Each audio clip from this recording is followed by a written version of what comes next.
आज के इस वीडियो में सामान्य ज्ञान का 12वां भाग लेके आ रहे हैं, जहां पे हम 150 प्रश्नों को कवर करेंगे।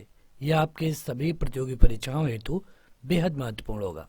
अगर आप चाहते हैं इस वीडियो का पीडीएफ तो आपको इस ऐप पे जाना होगा। इसका लिंक आपको वीडियो के डिस्क्रिप्शन में तथा पहले कमेंट बॉक्स में मिल जाएगा। देखिए, हर रोज शाम को आपको इस तरह के 50 प्रश्नों वाली एक वीडियो मिलती है। 3 दिनों बाद जब 150 प्रश्न हो जाते हैं तो आपके लिए एक रिवीजन वीडियो लाई जाती है।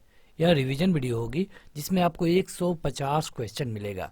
पीडीएफ आपको ऐप पे मिलेगा। ऐप का लिंक वीडियो के डिस्क्रिप्शन में तथा पहले कमेंट बॉक्स पे दिया जा चुका है। इस वीडियो को लाइक करने के साथ चैनल को जरूर सब्सक्राइब करें। उसके बाद बेल आइकन दबाएं, उसमें ऑल सेलेक्ट करें इसी तरह की बेहतरीन वीडियो सबसे पहले पाने के लिए। शुरू करें। आपको बता दें कि यहाँ पे आपको एक टाइमर दिख रहा होगा, मतलब कि हर एक क्वेश्चन के लिए आपको 5 सेकंड का समय भी दिया जाएगा।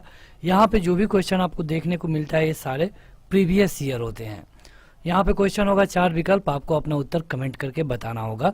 आप हर रोज शाम को और सुबह में दोनों टाइप इस वीडियो को देख सकते हैं और यहाँ पे हम इस तरह की लगभग 200 प्लस वीडियो कवर करने वाले हैं। क्वेश्चन है कि सांप्रदायिक निर्वाचन वर्ग भारत में पहली बार किस वर्ष में शुरू किया गया था। आपके ये हैं 4 विकल्प, बताइए। देखिए, कहा गया है सांप्रदायिक निर्वाचन वर्ग, तो ये भारत में 2 बार आया था। आप अगर एक बार कहेंगे तो ये गलत होगा, क्योंकि पहला जो सन था ये था 1909। इसको हम कहते हैं मार्ले मिंटो। और दूसरी बार जब इसको फिर से लगाने की कोशिश की गई, मजबूती से लगाने की कोशिश की गई, ये था Montagu Chelmsford reform.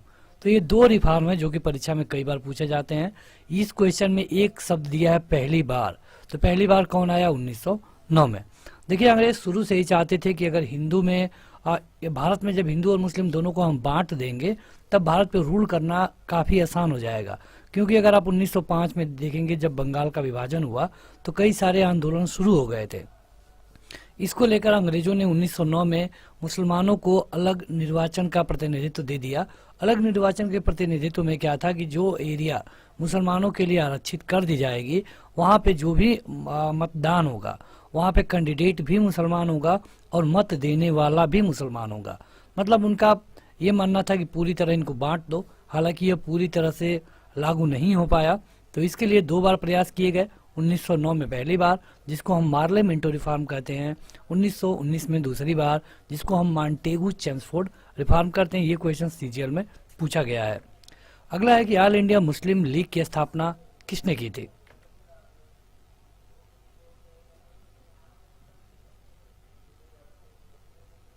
All India Muslim league, या फिर अगर आप शॉर्ट में कहें तो मुस्लिम लीग कह सकते हैं। मुस्लिम लीग की स्थापना हुई थी बंगाल विभाजन के समय। मतलब कि जब बंगाल का विभाजन हुआ उस समय जब आंदोलन चलने लगे तो ये इसकी स्थापना की गई, और ये की गई थी 1906 में। अगर एग्जैक्ट डेट की बात करें तो ये था 30 दिसंबर। 30 दिसंबर में ढाका में एक मुसलमानों की सभा होती है, जिसमें मुख्य रूप से आगा खान थे। मुख्य रूप से कौन थे? आगा खान। इसके अलावा नवाब समीउल्लाह थे। इन्होंने मुस्लिम लीग की स्थापना की और इसका उद्देश्य ये था कि ब्रिटिश से हमको अपनी सत्ता वापस लेनी है। यानी कि यहाँ पे जो आपका सही उत्तर होगा ये आगा खान होगा।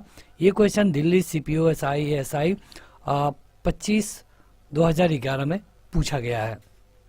अगला है कि बनारस हिंदू विश्वविद्यालय की स्थापना किसने की थी? बड़ा अच्छा क्वेश्चन है।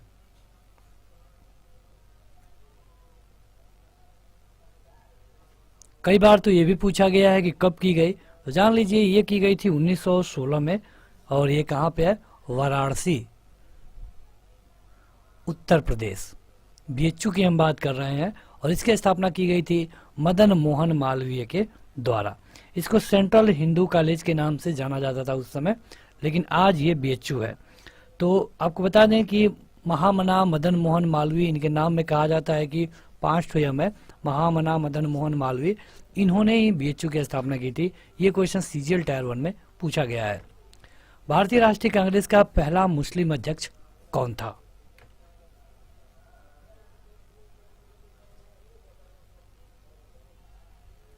इनका नाम था, क्या नाम था बताइए? बदरुद्दीन तैयब जी। बदरुद्दीन तैयब जी इनको 1887 में कांग्रेस का अध्यक्ष बनाया गया। अगर हम कांग्रेस की बात करें तो ए ओ ह्यूम के द्वारा इसको बनाया गया था 1884 में। अगला क्वेश्चन है कि निम्नलिखित में से वे 3 लोग कौन हैं जो कि 1857 के विद्रोह में अंग्रेजों के विरुद्ध लड़े थे? देखिए यहाँ पे ये ऑप्शन है, लेकिन इसके अलावा ये आपके ऑप्शन है, एक से अधिक उत्तर सही हो सकते हैं, तो इसमें से आप बताइएगा।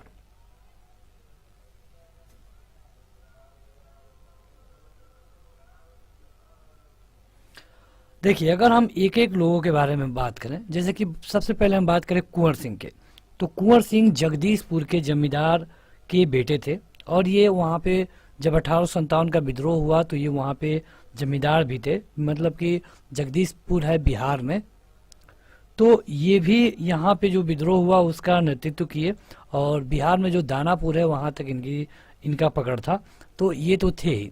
अगर हम तात्या टोपे की बात करें तो जब कानपुर का पतन हो गया तो नाना साहब के सहायक के तौर पे जो तात्या टोपे थे ये भाग लिए थे। तात्या टोपे का नाम रानी लक्ष्मीबाई के साथ भी जुड़ता है, मतलब उनके साथ भी इन्होंने विद्रोह किया था। अगर हम नाना साहब की बात करें तो नाना साहब ने भी कानपुर में अंतिम पेशवा बाजीराव द्वितीय के साथ मिलकर के युद्ध किया, अंग्रेजों का विरोध किया। अगला है मौलवी अहमदुल्ला। मौलवी अहमदुल्ला ये फैजाबाद में, आज की अयोध्या में यानी कि फैजाबाद में उस समय अंग्रेजों के खिलाफ विद्रोह किया। तो इसमें से आप देखेंगे तो ये चारों विकल्प सही होंगे। ये क्वेश्चन एसएससी का था जो कि गलत साबित हुआ, यानी कि यहाँ पे चारों उत्तर होना चाहिए जो कि किसी में नहीं है। अगला है कि निम्नलिखित में से कौन मध्यम मार्गीय नहीं है?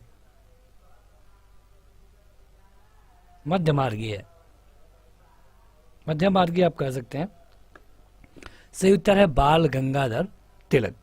बाल गंगाधर तिलक जब सूरत अधिवेशन हुआ 1907 में, तो जब गरम दल और नरम दल में टूट पड़ी तो उसमें इनका नाम आता है। एसएससी एमटीएस में ये पूछा गया है। अगला है कि बारदोली सत्याग्रह आंदोलन का नेतृत्व किसने किया था?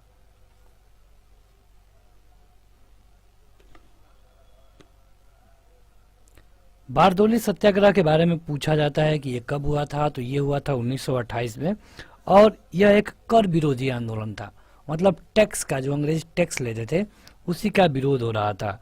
और सविनय अवज्ञा आंदोलन के समय यह एक बड़ी घटना थी, और जो बारदोली की महिलाएं थी उन्होंने इनको सरदार की उपाधि थी।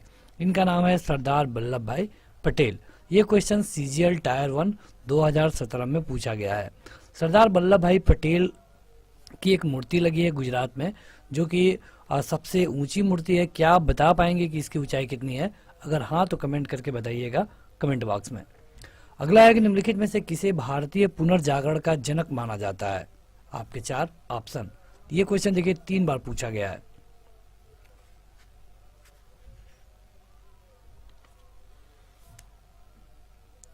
भारतीय पुनर्जागरण का जनक ये है राजा राम मोहन राय। राजा राम मोहन राय का जो टाइम पीरियड है ये है 1774 से लेकर के 1833 तक। इन्होंने ब्रह्म समाज की स्थापना की। यहां से क्वेश्चन पूछा जाता है कब? 1828 में। इन्हीं के सजेशन पे सती प्रथा को बैन किया गया। लॉर्ड विलियम बेंटिक के द्वारा। कब किया इसने? तो 1829 में। तो राजा राम मोहन राय को कई चीजों के लिए जाना जाता है, इनको भारतीय पुनर्जागरण का जनक कहा जाता है। क्वेश्चन देखिए एमटीएस में पूछा गया है, और सीजीएल में एक ही साल ये 2 बार एक ही परीक्षा में पूछा गया है, मतलब कि 2 दिनों के अंतराल पे, 27 और 2 महीने के अंतराल पे। अगला है कि ब्रिटिश इंडिगो बगान मालिकों के अत्याचार का वर्णन करने वाला प्रसिद्ध नाटक नील दर्पण किसने लिखा है? बताइए। नील दर्पण को लिखा गया है दीन बंधु मित्रा के द्वारा।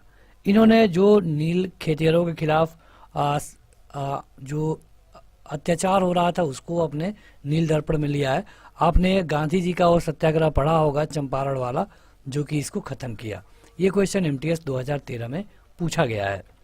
अगला है कि इंडियन नेशनल कांग्रेस का बंटवारा मध्यम मार्गी और चरमपंथी वर्गों में से किस वर्ष हुआ था? मतलब गरम और नरम दल में कब हुआ?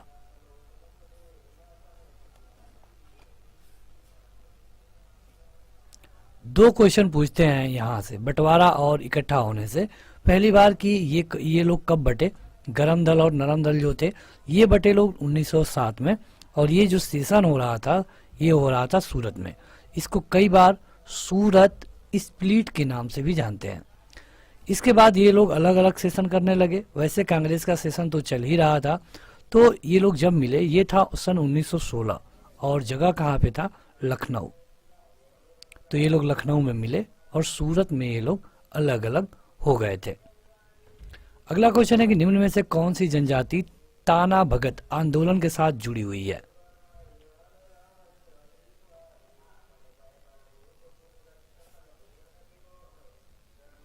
देखिए, ताना भगत आंदोलन की हम बात करें तो इसकी शुरुआत की गई थी अप्रैल 1914 में, और इसमें एक जनजाति शामिल थी, ये थी उरांव जनजाति।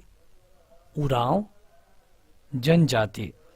तो इसकी मांग ये थी कि जो भी जनजातीय संस्कृति है, भारतीय अर्थव्यवस्था है, उसको संरक्षित रखा जाए, और ये उरांव हमने बताया तो ये उरांव जनजाति है। ये सीजीएल में क्वेश्चन पूछा गया था 2013 में। वर्ष 1914 में भारतीय राष्ट्रीय दल की बर्लिन में स्थापना किसने की थी? बताइए।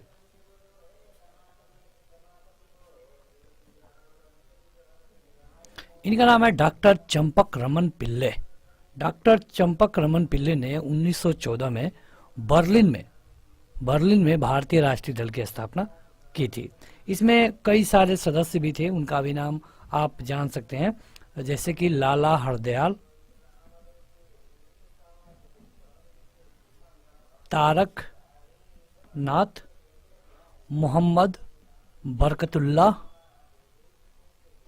और राजा महेंद्र प्रताप।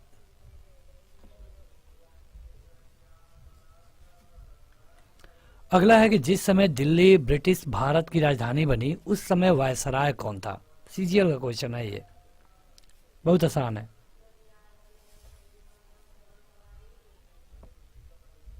देखिए, यहाँ पे जब बंगाल विभाजन हुआ तभी से इसकी कहानी शुरू हो गई। 1905 में बंगाल विभाजन किया गया, जिसका 1906 से ही पुरजोर विद्रोह होने लगा इसके खिलाफ।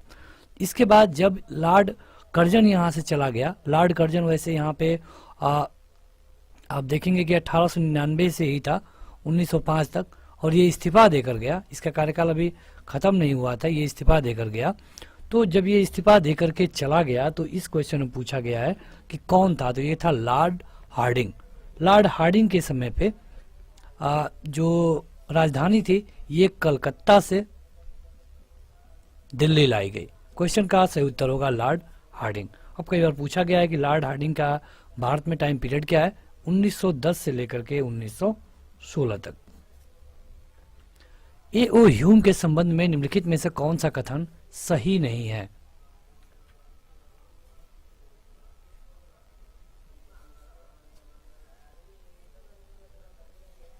देखिए,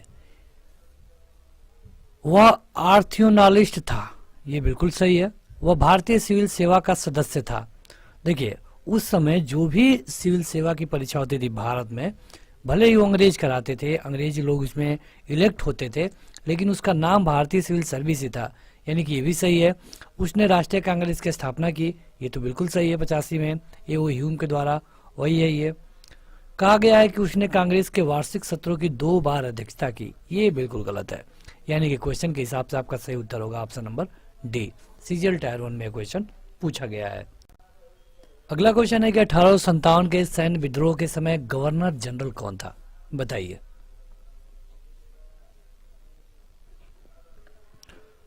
अठारह का जो विद्रोह था ये कई मायने में अलग था, क्योंकि इसे सैनिक विद्रोह कहा गया। बाद में इसमें कई सारे राजा जुड़े।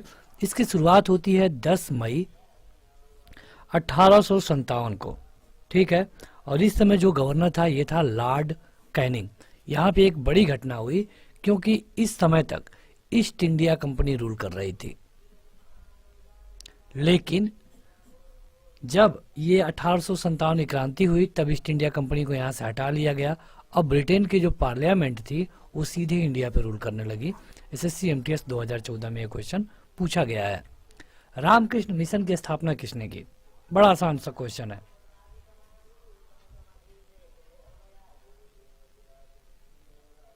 देखिए यह एक समाज सेवा संगठन है और इसकी स्थापना की थी विवेकानंद ने। अगर आपसे पूछ लिया जाए कि कब, तो 1 मई 1897 को। विवेकानंद 1893 में अमेरिका के यानी कि यूएसए के शिकागो में गए थे और वहां से इनको काफी प्रसिद्धि मिली। इन्हीं के गुरु थे रामकृष्ण, तो इन्हीं के नाम पे इन्होंने रामकृष्ण मिशन की स्थापना की। ये क्वेश्चन एमटीएस 2014 में पूछा गया है। अगला है कि भारतीय उपद्रव का पिता किसे कहा जाता है?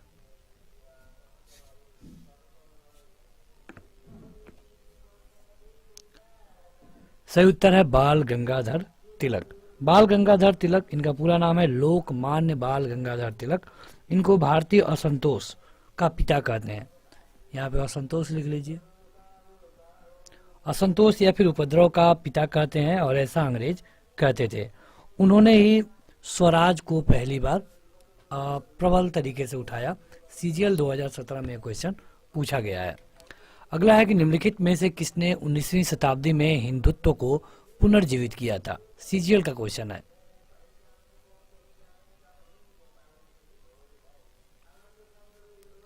सही उत्तर होगा स्वामी विवेकानंद। स्वामी विवेकानंद ने हिंदुत्व को अद्वैत वेदांत के तरीके से फिर से शुरू किया। उन्होंने एक व्याख्या भी दिया, इसे कहते हैं नव वेदांत। नव वेदांत। भारतीय युवा दिवस मनाया जाता है इनके नाम पे हर साल 12 जनवरी को। ये जानिए, ये भारतीय युवा दिवस है। क्या बता पाएंगे कि विश्व युवा दिवस कब मनाया जाता है? हाँ, डेट बता दें तो वो भी 12 तारीख ही है, लेकिन बताइएगा कौन सा महीना है कमेंट करके।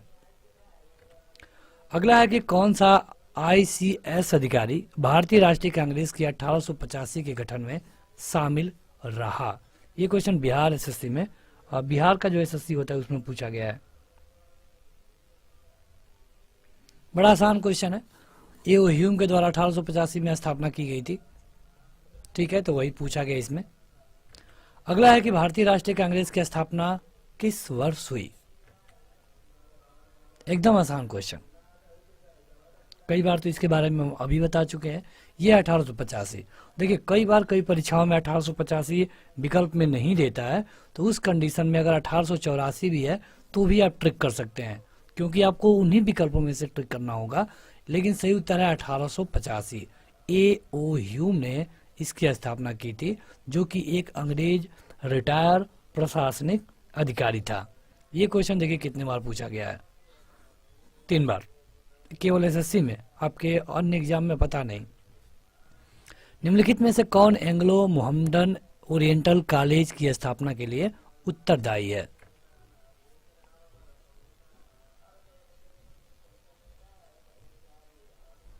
सही उत्तर है सर सैयद अहमद खान। सर सैयद अहमद खान 1875 में अलीगढ़ में इसकी स्थापना की थी। ठीक है, 1920 में अलीगढ़ मुस्लिम विश्वविद्यालय बना। और यहाँ पे जो आपका क्वेश्चन था उसके लिए ऑप्शन नंबर पहला सही होगा। अगला है कि भारतीय राष्ट्रीय कांग्रेस का प्रथम अधिवेशन किस शहर में आयोजित किया गया? आपने देख लिया कि ए.ओ. ह्यूम ने बनाया 1885 में, लेकिन पहला सेशन कहाँ हुआ?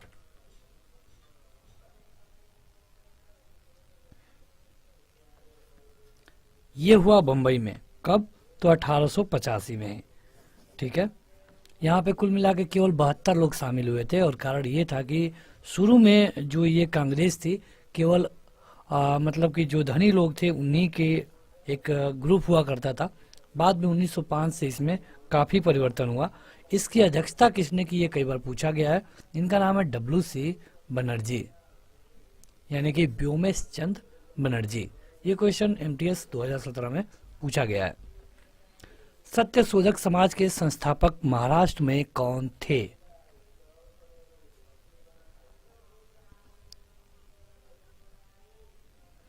इनका नाम है ज्योतिबा राव फुले। ज्योतिबा फुले कहते हैं या फिर ज्योतिबा राव फुले कहते हैं। और इन्होंने किसान तथा निचली जाति को शिक्षा का अधिकार दिलाने के लिए सत्य शोधक समाज को बनाया था। अगला है कि आर्य समाज के संस्थापक कौन थे?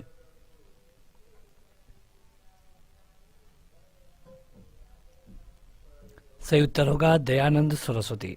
दयानंद सरस्वती ने 7 अप्रैल 1875 को आर्य समाज की स्थापना की थी। कहाँ पे? बम्बई में। मतलब आज तो मुंबई है, उस समय मुंबई हुआ करती थी। और इन्होंने कहा कि गो बैक टू वेदास, यानी कि वेदों की ओर लौट चलो। चिटगांव शस्त्रागार पर धावा किसके नेतृत्व में बोला गया था?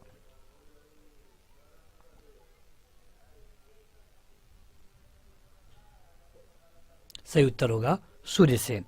जो लोकप्रिय नेता थे सूर्यसेन, इन्हीं के नेतृत्व में चिटगांव में शस्त्रों को लूटा गया। और यहाँ पे अगर आपसे डेट पूछ ले तो ये होगा 18 अप्रैल 1930। अगला क्वेश्चन है कि इसके संस्थापक राजा राम मोहन राय थे। बताइए कौन है वो?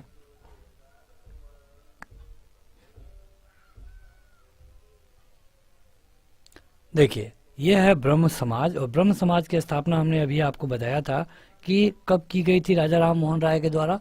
20 अगस्त 1828 को ब्रह्म समाज। ये क्वेश्चन 2 बार पूछा गया, वो भी सीजीएल टायर 1 में। अगला है कि स्वदेशी आंदोलन को आंध्र के डेल्टा इलाके में किस नाम से जाना जाता था?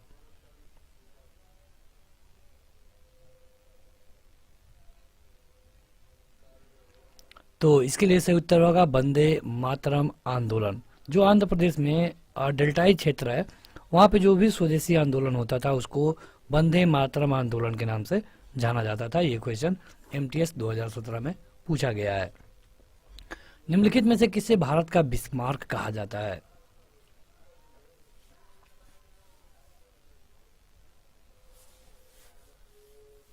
देखिए, ये भारत के पहले गृह मंत्री रहे और ये उप प्रधानमंत्री के रूप में भी रहे। इनका नाम है सरदार वल्लभ भाई पटेल।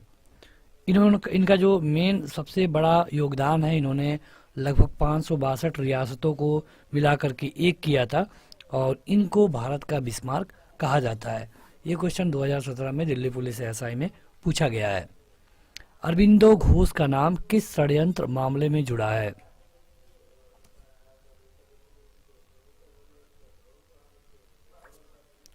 सही उत्तर होगा अलीपुर षड्यंत्र मामला। ये क्वेश्चन सीजीएल टायर 1 2015 में पूछा गया है।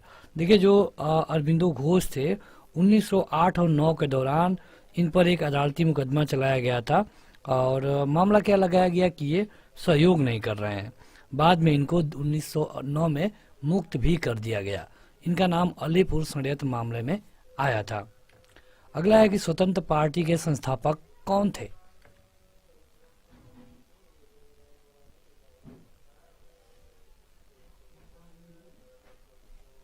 देखिए, ये पार्टी जो है ये बनी थी 1959 में और ये लगभग 1974 तक रही, लेकिन उसके बाद ये लगभग गायब भी हो गई।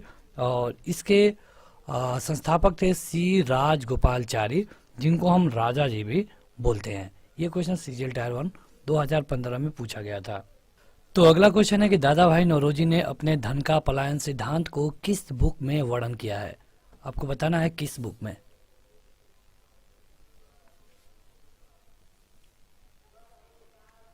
देखिए, दादा भाई नौरोजी को हम grand old man of India बोलते हैं और उन्होंने एक बुक लिखी थी। इस बुक का नाम था poverty and un British rule in India. इसी बुक के अनुसार उन्होंने धन के पलायन सिद्धांत को समझाया था। यानी कि इस क्वेश्चन का सही उत्तर होगा ऑप्शन नंबर पहला। एसएससी जीडी कांस्टेबल 2015 के पहले पाली में पूछा गया है। औपनिवेशिक भारत में भारतीय विधवाओं के लिए शारदा सदन स्कूल की स्थापना किसने की? 1 लाइनर क्वेश्चन है।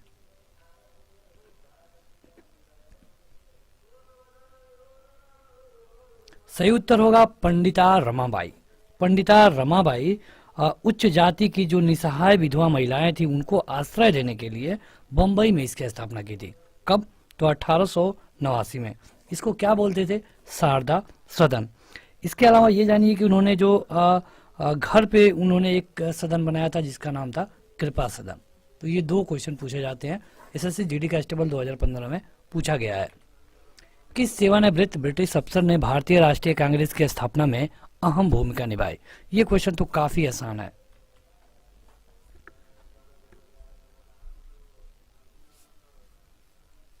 ये था A.O. ह्यूम। 1885 में बंबई में इसकी स्थापना की और ये 22 वर्षों तक इसका महासचिव भी रहा। 22 वर्षों तक, यानी कि 1907 तक।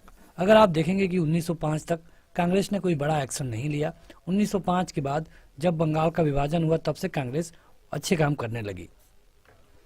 भारतीय राष्ट्रीय सेना का संस्थापक कौन था, बताइए।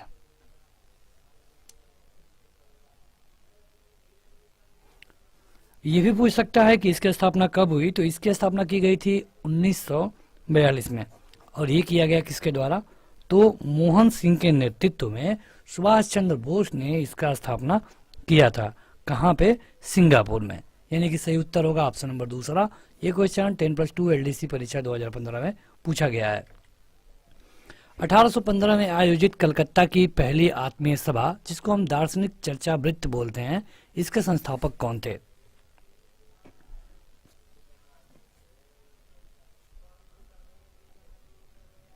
आत्मीय सभा, ये शब्द जरूर याद रखिए। आत्मीय सभा। आत्मीय सभा की शुरुआत राजा राम मोहन राय ने की थी। कब? 1815 में। कहाँ पे? तो कलकत्ता में। मतलब आज जो कोलकाता है उस समय कलकत्ता था। इस सभा में जो दार्शनिक विषय थे उस पर विचार विमर्श, वाद विवाद के लिए इसकी स्थापना की गई थी। वह एकमात्र वायसराय कौन थे जिनकी भारत में हत्या हुई थी? CGL का क्वेश्चन है ये।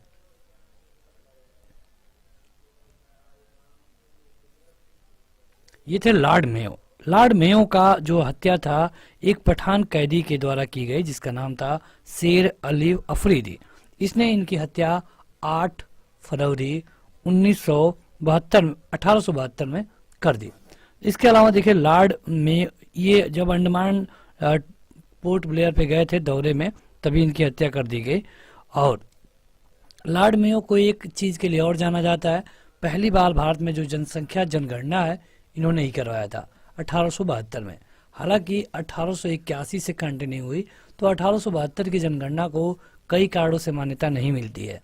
पहला ये कि यहाँ पे 20% केवल जनगणना हो पाई थी, बहुत कम लोगों की जनगणना हो पाई, डाटा भी उतना एक्यूरेट नहीं था। लेकिन जो 1881 से जनगणना शुरू हुई ये कंप्लीट होती गई, और आज भी आप देखते हैं कि हर 10 साल पे ये होता है। मतलब 2011 में हुआ, 2021 में होगा, इस तरह से। ये क्वेश्चन CGL टायर 1 2016 में पूछा गया है। थियोसोफिकल सोसाइटी के संस्थापक कौन थे? CGL बताइए। तो इसके लिए सही उत्तर होगा मैडम ब्लात्स्की। मैडम ब्लात्स्की, ये इनका नाम हेलन फेट्रोवाना ब्लात्स्की था और इनकी स्थापना इन्होंने की थी 17 नवंबर 1875 को। ठीक है। अगला है कि भारत में स्वदेशी आंदोलन की शुरुआत किस वर्ष शुरू हुई? किस वर्ष हुई? ये हुई थी जिस वर्ष बंगाल का विभाजन हुआ। और आपको इतना बता दिया जाए तब तो आप बता ही देंगे, ये होगा 1905। डेट था 7 अगस्त का। 7 अगस्त 1905 को जो बंगाल था उसकी बंटवारा के बाद कलकत्ता टाउन में इसकी घोषणा की गई और लॉर्ड कर्जन इसी के समय बंगाल का विभाजन कर चुका था। ये था स्वदेशी आंदोलन, जो कि SSC साइंटिफिक असिस्टेंट एग्जाम 2017 के फर्स्ट सीटिंग में पूछ चुका है। सरोजनी नायडू ने किसे हिंदू मुस्लिम एकता का दूत कहा था?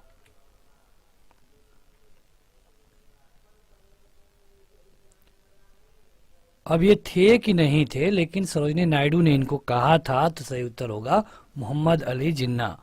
हिंदू और मुसलमानों को एकता के लिए इनको सरोजनी नायडू ने कहा था कि ये दोनों एकता के दूत हैं। ये क्वेश्चन SSC 10+2 स्टेनोग्राफर CD परीक्षा 2016 में पूछा गया है। देखिए नायडू के द्वारा, मतलब कि सरोजनी नायडू के द्वारा 1918 में एक पुस्तक लिखी गई थी जिसका नाम था एकता के राजदूत। एकता के राजदूत में उन्होंने इनको हिंदू मुस्लिम एकता का दूत कहा।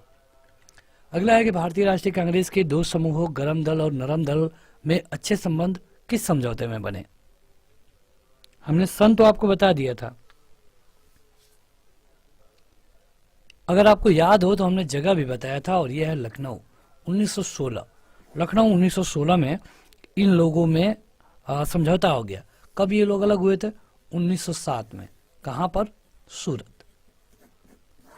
देखिए, अगर अभी तक आपने इस वीडियो को लाइक नहीं किया है तो लाइक करने के साथ शेयर भी कर दें, और इस तरह की वीडियो हर रोज आपको मिलती रहती है। तो जहाँ पे हम इस तरह के जो प्रीवियस ईयर पेपर है 10,000 से अधिक प्रश्नों को कवर करने वाले हैं। पीडीएफ चाहिए तो ऐप पे जाइए, ऐप का लिंक वीडियो के डिस्क्रिप्शन में और पहले कमेंट बॉक्स में मिल जाएगा। क्वेश्चन है कि धरती सभी के लालच के लिए नहीं बल्कि सभी की आवश्यकताओं की पूर्ति के लिए पर्याप्त साधन उपलब्ध कराती है। यह कथन किसका है? सीजीएल टायर 1 का क्वेश्चन है।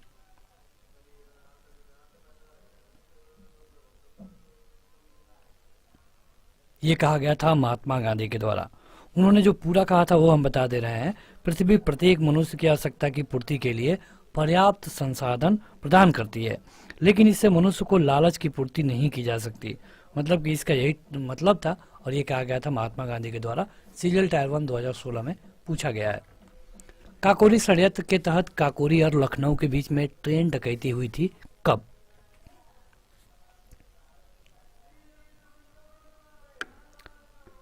काफी अच्छा क्वेश्चन है ये हुआ था 1925 में, और डेट की बात करें तो 9 अगस्त 1925।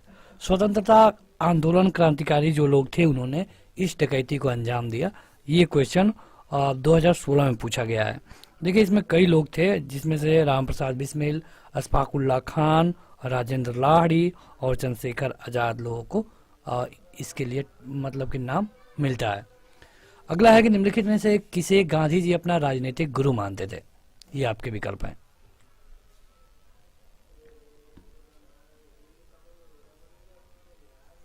ये हैं गोपाल कृष्ण गोखले। गोपाल कृष्ण गोखले को गांधी जी अपना गुरु मानते थे। ये क्वेश्चन सीजीएल टायर 1 2016 में पूछा गया है। देखिए, इसलिए गुरु मानते थे कि जब 1915 में गांधी जी भारत आए तब इनकी जब मुलाकात हुई तो इन्होंने भारत के बारे में पूछा। तो गोपाल कृष्ण गोखले ने कहा कि अभी आप कुछ मत बोलिए, केवल भारत भ्रमण करिए।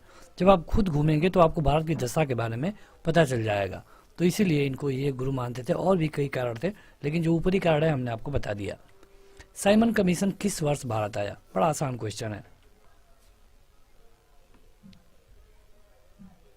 देखिए, कई सारे क्वेश्चन ऐसे हैं जो कई बार आपके अन्य परीक्षाओं में रिपीट हुए हैं। साइमन कमीशन वैसे तो 1873 में ही बनाया गया, जो कि 1954 तक रहा, लेकिन भारत कब आया?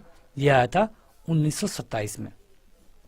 विकल्पों पर गौर करें तो नजदीकी विकल्प है 1928। इसी को आप सही ट्रिक कर सकते हैं, क्योंकि इस दिन ये मुंबई पहुंचा, मतलब बम्बई पहुंचा। तो इसके लिए सही उत्तर होगा 1928। इसका जोरदार विरोध हुआ, और विरोध होने का कारण यह था कि इसमें जो भी 7 मेंबर थे सारे के सारे विदेशी थे, अंग्रेज थे, कोई इंडियन नहीं था।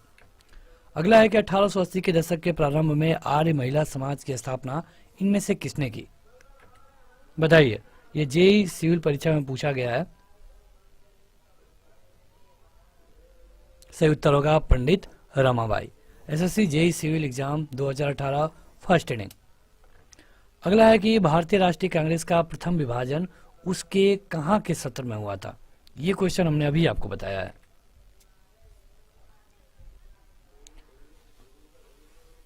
कहने का मतलब है कि कहां पर नरम और गरम दल वाले बट गए। तो अभी हमने आपको बताया कि ये कहां बटे थे? सूरत में 1907 में। कहां पे फिर से जुट गए? तो लखनऊ में 1916 में। दोनों याद रखिए, सीजीएल टायर 1 2016 में पूछा गया है। अगला है कि 1857 की क्रांति का तत्कालिक कारण क्या था? देखिए, कई सारे कारण थे, लेकिन तत्कालिक कारण क्या था? इसके लिए अगर आप सही उत्तर देखेंगे कि 1857 की क्रांति का तत्कालिक कारण क्या था, तो सही उत्तर होगा कि जो एनफील्ड राइफल थी उसमें चर्बी लगाए गए गोलियों का उपयोग हो रहा था।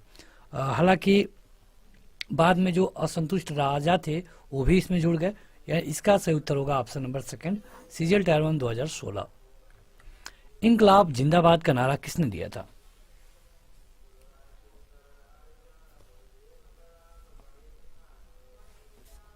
तो देखिए, इसके लिए सही उत्तर होगा भगत सिंह।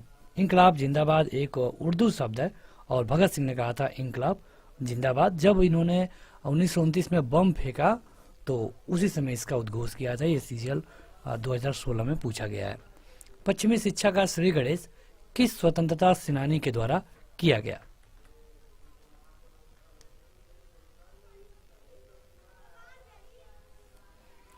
यह है राजा राम मोहन राय, जिनको इन्होंने 1828 में ब्रह्म समाज की स्थापना की। इन्हीं के प्रयास से सती प्रथा को बैन किया गया। लॉर्ड विलियम बेंटिक के द्वारा सीजीएल टायर 1 2016 में पूछा गया है। कलकत्ता में एशियाटिक सोसाइटी की स्थापना किसके द्वारा की गई? कलकत्ता में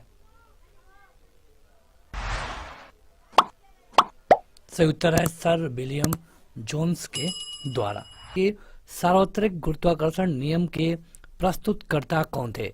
आपके ऑप्शन है 4, केपलर, गैलीलियो, न्यूटन और कॉपरनिकस।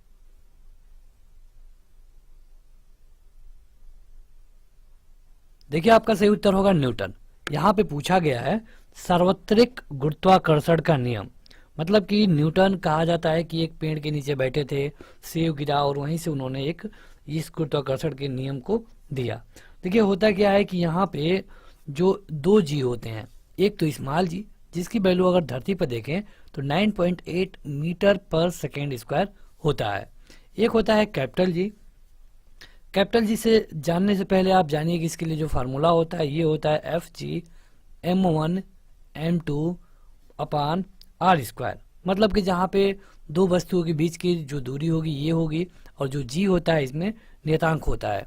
अगर हम कैपिटल जी की वैल्यू की बात करें तो ये होता है 6.67 × 10⁻⁻11 newton metre square kilogram square. कई बार इस किलोग्राम को लोग ऊपर लिखते हैं तो यहाँ पे माइनस हो जाता है, वैसे यहाँ पे आपको माइनस अभी नहीं करना है।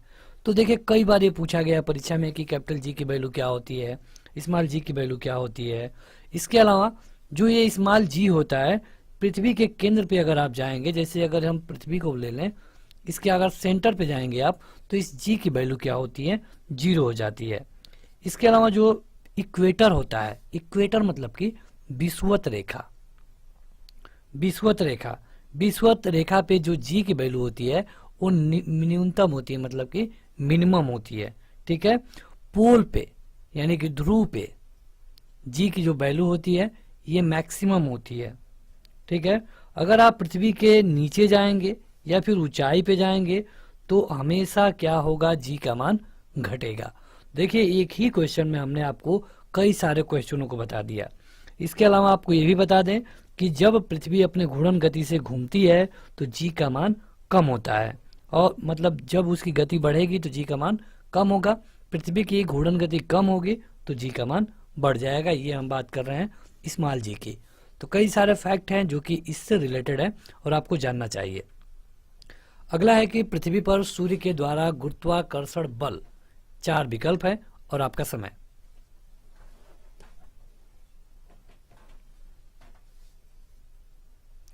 देखिए पृथ्वी पर सूर्य द्वारा गुरुत्वाकर्षण बल पृथ्वी द्वारा गुरुत्वाकर्षण बल के बराबर होता है। ठीक है, ये ऑप्शन नंबर जो दूसरा है ये सही होगा। इस तरह के क्वेश्चन भी कई बार पूछे जाते हैं, विकल्प बड़े बड़े दिए जाते हैं। अगला है कि पृथ्वी और सूर्य के बीच की दूरी यदि वर्तमान दूरी को अपेक्षा दोगुनी हो जाए तो पृथ्वी पर सूर्य द्वारा गुरुत्वाकर्षण बल क्या होगा? क्वेश्चन पढ़ के आराम से जवाब दीजिए। कहा गया है कि मान लीजिए कि यहाँ पे सन है और यहाँ पे अर्थ है, इस दूरी को, जो इस समय दूरी है इसको हम दोगुना कर दें, मतलब कि सूर्य को और पीछे ले लें, यहाँ पे हम सन को ला दें, तो जो ग्रेविटेशनल फोर्स है उस पर क्या असर पड़ेगा? तो इसके लिए जो सही उत्तर होगा ये अपने आप की अपेक्षा 1/4 हो जाएगा।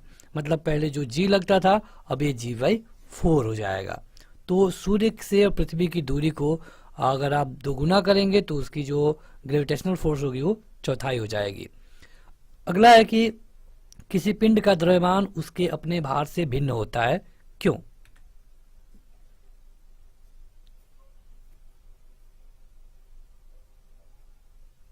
किसी भी पिंड का द्रव्यमान उसके अपने भार से भिन्न होता है क्योंकि जो पदार्थ की मात्रा है इसको हम द्रव्यमान में मापते हैं, लेकिन भार एक बल होता है। देखिए ऐसा इसलिए होता है क्योंकि वेट बराबर होता है, जो वेट बराबर mg होता है।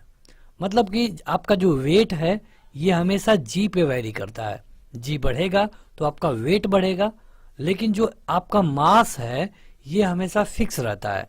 मास मतलब कि द्रव्यमान, वेट मतलब कि भार। अगर आपका मास 6 है, ठीक है, तो जब धरती पर आप अपना वेट काउंट करेंगे तो आपका होगा m इंटू जी, और m की वैल्यू आपका 6 है, g की वैल्यू होता है 9.8। अगर आप इसको अप्रॉक्स 10 ले लें तो आपका वेट हो जाएगा 60 किलो।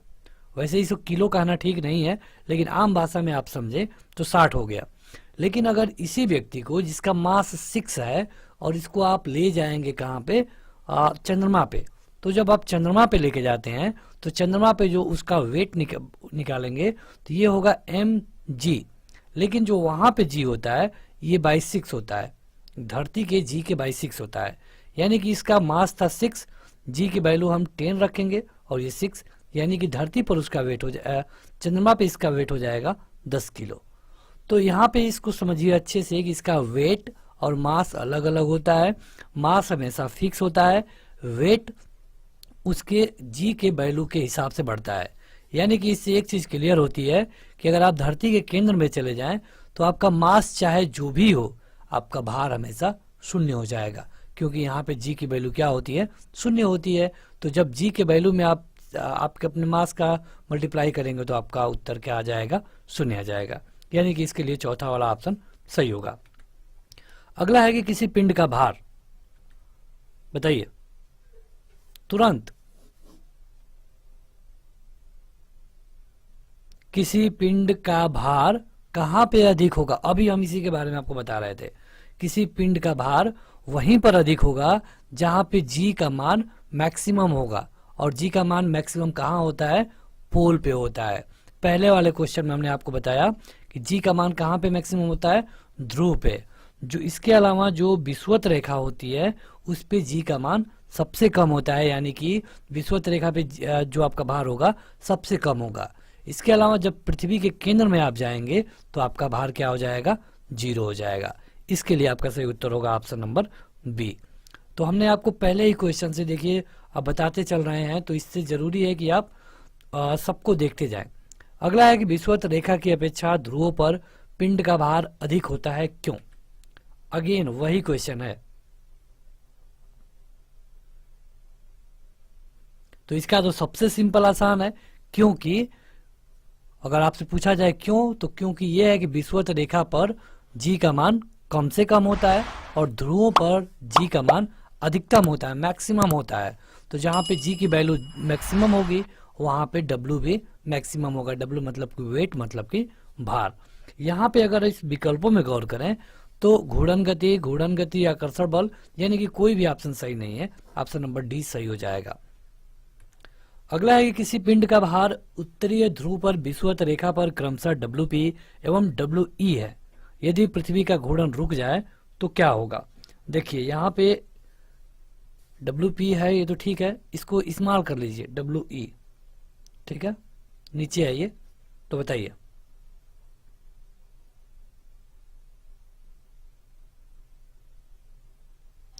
देखिए WP में कोई अंतर नहीं पड़ेगा, क्योंकि WP में इसलिए नहीं पड़ेगा क्योंकि यहाँ पे घूर्णन रुक जाए तो WP में कोई परिवर्तन नहीं होता है।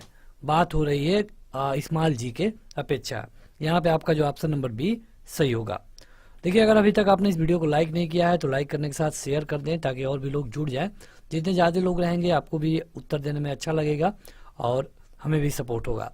अगला है कि लिफ्ट में व्यक्ति का भार तब अधिक हो जाता है जबकि लिफ्ट,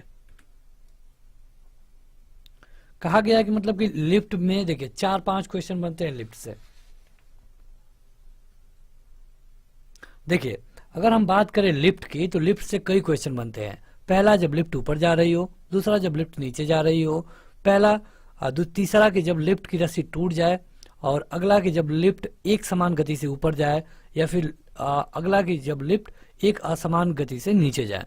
कई सारे क्वेश्चन होते हैं। जब आप लिफ्ट में रहते हैं, देखिए पहले इसका उत्तर ले लीजिए, तो इसका होगा कि जब वो त्वरण से आगे बढ़े। मान लीजिए आप एक लिफ्ट में हैं और ये इसका त्वरण से ये आगे बढ़ता है।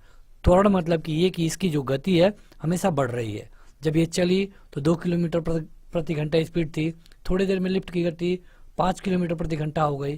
तो जब इस तरह की कंडीशन होगी, लिफ्ट की स्पीड बढ़ती रहेगी, तो उस समय आपका जो भार होगा ये अधिक हो जाएगा। लेकिन अगर यही लिफ्ट एक समान गति से ऊपर जाए तो आपके भार में उतना ज़्यादा डिफरेंस नहीं बनेगा। यही लिफ्ट जब त्वरण से नीचे आ रही होगी तब आपका वजन क्या होगा, कम हो जाएगा। यही लिफ्ट जब लिफ्ट की रस्सी टूट जाए तब आपका वजन क्या हो जाएगा, 0 हो जाएगा। तो लिफ्ट से कई सारे क्वेश्चन पूछे जाते हैं। किसी पिंड को पृथ्वी से चंद्रमा तक ले जाने पर क्या होगा?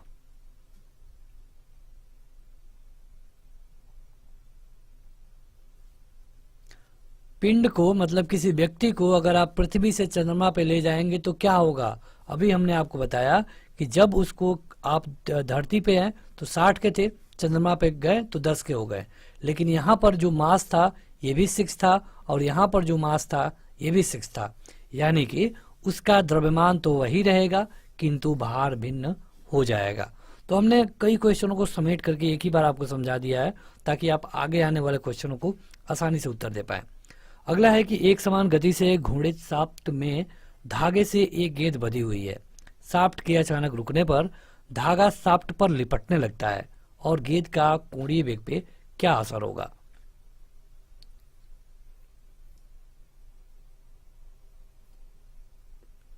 देखिए, मतलब कि एक शाफ्ट है, ये मतलब कि रोटेशन कर रहा है इस तरफ, इस पे रस्सी में एक गेंद बांधा गया है।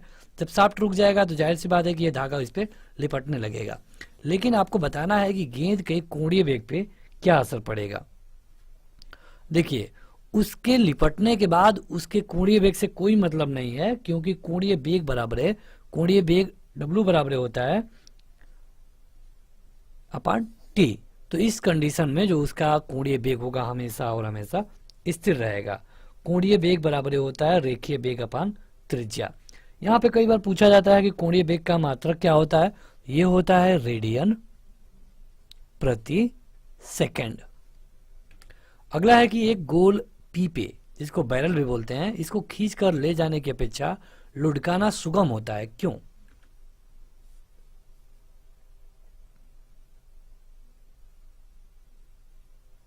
एक पीपा वाला बैरल है और उसको खींच कर ले जाना है, उससे आसानी है। जैसे कि एक कोई पाइप है इस तरह का, तो इसको खींच कर ले जाएंगे तो ज़्यादा एनर्जी लगेगी। इसको अगर डगरा के ले जा रहे हैं तो कम एनर्जी लगेगी।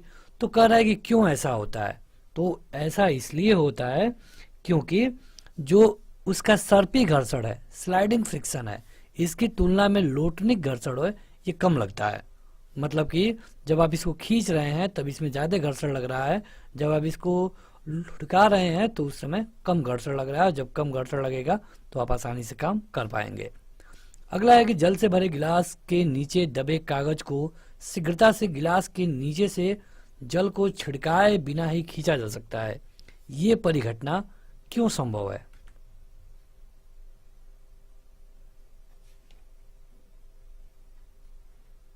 ये परिघटना क्या बताती है? ये परिघटना बताती है जड़त्व के गुण को।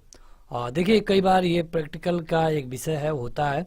जैसे कि मान लीजिए कि आपने एक गिलास रख दिया नीचे, ठीक है, यहाँ पे एक गिलास रख दिया आपने ऊपर इस तरह, इसमें आपने पानी भर दिया, ठीक है, इसमें आपने लगा दिया है नोट, इसमें आपने पैसा लगा दिया, आप इसमें पानी से भर दिए हैं लगभग 80%। जब आप इसे धीरे धीरे खींचेंगे तो ये गिर जाएगी गिलास, सबको पता है। लेकिन अगर आप इसे झटके से खींच लें तो ये ना तो पानी गिरेगा ना तो गिलास गिरेगी। और ये क्यों संभव है? ये होता है जड़त्व के कारण। जड़त्व का मतलब क्या है? देखिए, जब न्यूटन की गति का आप पहला नियम पढ़ते हैं तो वो जड़त्व का नियम ही बताता है। उस नियम में यह है कि जो वस्तु जिस कंडीशन में रहती है उसी कंडीशन में रहना चाहती है। जैसे क्या होता है कि जो पेड़ पे फल है वो रुके होते हैं, वो रुके रहना चाहते हैं, लेकिन जब हम पेड़ को हिलाते हैं तो इसकी जो ये टहनियाँ हैं हिलने लगती हैं। पेड़ तो भाई रुका है तो अब फल तो रुका है तो रुकना ही चाहेगा और ये फल को टूट करके गिरना पड़ जाता है। कई बार जब आप बस से यात्रा करते हैं तो जो आपका पैर है जो कि बस से के बॉडी से सटा हुआ है ये तो रुका हुआ है आपकी शरीर, लेकिन जब बस रुकता है तो ये तो रुक गया, ये तो अचानक रुक गया, लेकिन जो आपकी शरीर है ऊपरी हिस्सा ये उसी वेग में चलना चाहेगी। जब चलना चाहेगी तो आप आगे की तरफ झुक जाते हैं।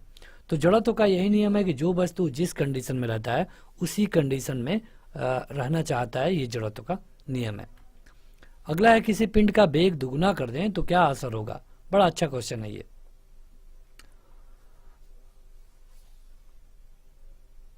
देखिए हमने हिस्ट्री पॉलिटी वाली वीडियो तो पहले से शुरू किया था टेस्ट के लिए, लेकिन ये जो साइंस वाली वीडियो देख रहे हैं आपको इसी में हम कवर कर देंगे। मतलब कि इसके लिए आपको अलग से प्लेलिस्ट नहीं मिलेगी। आप अगर यूट्यूब पे जाएंगे तो सामान्य ज्ञान का जो प्लेलिस्ट है उसी में उसी सीरियल क्रम में ये भी मिल जाएगा। तो यहाँ पे अभी स्टार्टिंग है इसलिए थोड़े आसान क्वेश्चन आ रहे हैं, थोड़ा सा सब्र रखिए, ज्यों ही आप आगे बढ़ेंगे आपको हार्ड क्वेश्चन मिलेगा। वैसे फिजिक्स है, फिजिक्स पे काफ़ी लोगों का कमांड होता है, तो यहाँ पे इसके लिए सही उत्तर होगा कि उसका संवेग दोगुना हो जाएगा। ठीक है, जब उसका वेग दोगुना करेंगे तो संवेग दोगुना हो जाएगा। क्यों? क्योंकि संवेग बराबर होता है द्रव्यमान गुणे वेग। जाहिर सी बात है कि अगर हम द्रव्यमान को कांस्टेंट कर लें, इसको स्थिर कर लें, तो संवेग बढ़ेगा तो द्रव्यमान बढ़ेगा। यानी कि आप लिख सकते हैं संवेग प्रोपोर्शनल टू वेग, यानी कि संवेग बढ़ेगा, जितना बढ़ेगा उतना द्रव्यमान और उतना वेग बढ़ेगा, जितना वेग बढ़ेगा उतना संवेग भी बढ़ेगा। अगला है कि एक भारी एवं हल्के पिंड पर एक समान बल की एक अवधि के लिए लगे हो तो इस पिंड पर क्या होगा।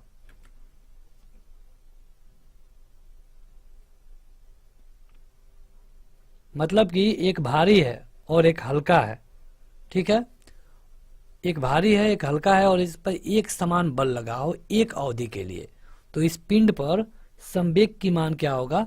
तो एक समान संवेग से ये दोनों गतिमान होंगे।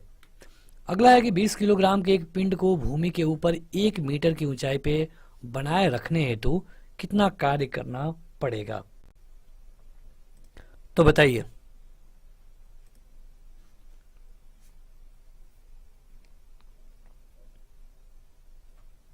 देखिए कार्य के बारे में पूछा गया है, तो कार्य बराबर क्या होता है, क्या बता पाएंगे।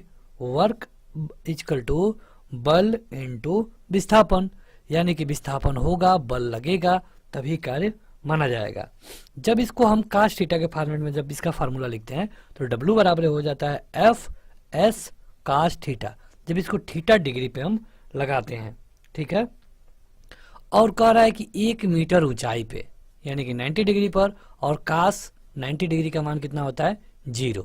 जब कास 90 डिग्री का मान 0 होगा तो यानी कि ये जो आपका काम है ये क्या हो जाएगा 0। ऑप्शन नंबर ए सही होगा। देखिए विज्ञान की भाषा में अगर आप किसी पिंड को किसी भार को लेकर के खड़े हैं कई घंटों तक तो विज्ञान की भाषा में कोई काम आपने नहीं किया। अगर आप किसी दीवार को धक्का दे रहे हैं और दीवार नहीं गिरी तो आपने कोई काम नहीं किया। विज्ञान की भाषा में जरूरी है कि विस्थापन हो, विस्थापन के अलावा ये 90 डिग्री पे ना हो। 90 डिग्री पे होगा तो यहाँ पे 90 का मान 0 हो जाएगा और आपका कार्य क्या हो जाएगा 0 हो जाएगा। ये विज्ञान की भाषा है। किसी पिंड का वेग दोगुना होने पर उसकी गतिज ऊर्जा क्या होगी। बड़ा अच्छा क्वेश्चन है ये। देखिए इस तरह के जो भी क्वेश्चन होंगे आपको उनका फार्मूला जानना होगा। फिजिक्स फार्मूला ही फार्मूला है आपको। यहाँ पे गतिज ऊर्जा के बारे में जिसको हम काइनेटिक एनर्जी बोलते हैं, के से डिनोट करते हैं, इसका फार्मूला होता है 1/2 mv²। अब देखिए पहली कंडीशन जब v की वैल्यू 2 है तो क्या होगा, m को कांस्टेंट रखिए 1/2 m और 2 का स्क्वायर यानी कि हो जाएगा 4, यानी कि m/2 × 4। दूसरी कंडीशन जब इस वेग को हम दोगुना कर रहे हैं यानी v2 बराबर 4, यानी कि अब क्या होगा 1/2 m और 4 का स्क्वायर यानी कि हो जाएगा 1/2 m × 16। पहली बार ये आया था, दूसरी बार ये आया था, इससे ये कट जाएगा। क्या देख रहे हैं आप, पहले जो 4 था अब क्या हो गया है 16 हो गया है, यानी कि जो होगा ये का 4 गुना हो जाएगा, जो भी होगा वो 4 गुना हो जाएगा। तो काइनेटिक एनर्जी बराबर होता है 1/2 mv²। क्या आप बता पाएंगे कि स्थितिज ऊर्जा का फार्मूला क्या होता है। स्थितिज ऊर्जा एम बराबर है डब्ल्यू बराबर है? बताइए, कमेंट करके बताइए कमेंट बॉक्स में। अगला है कि घड़ी में चाबी भरने की प्रक्रिया में घड़ी में क्या होता है?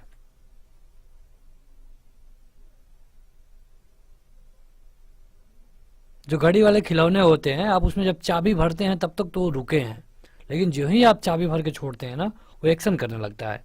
तो जब हम घड़ी में चाबी भर रहे होते हैं तो उस समय क्या होता है?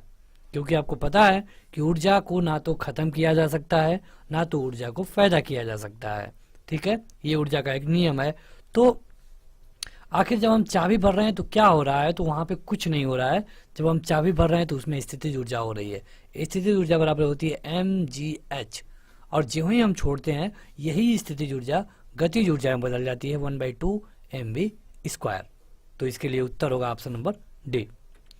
अगला है कि स्थिर अवलंब से लटके हुए एक लंबे धागे के एक छोटा सा पदार्थ इधर उधर झूल रहा है, मतलब कि दोलन कर रहा है। तो बताइए कि पदार्थ को, थोड़ा सा इसके लिए आपको ज्यादा समय देंगे।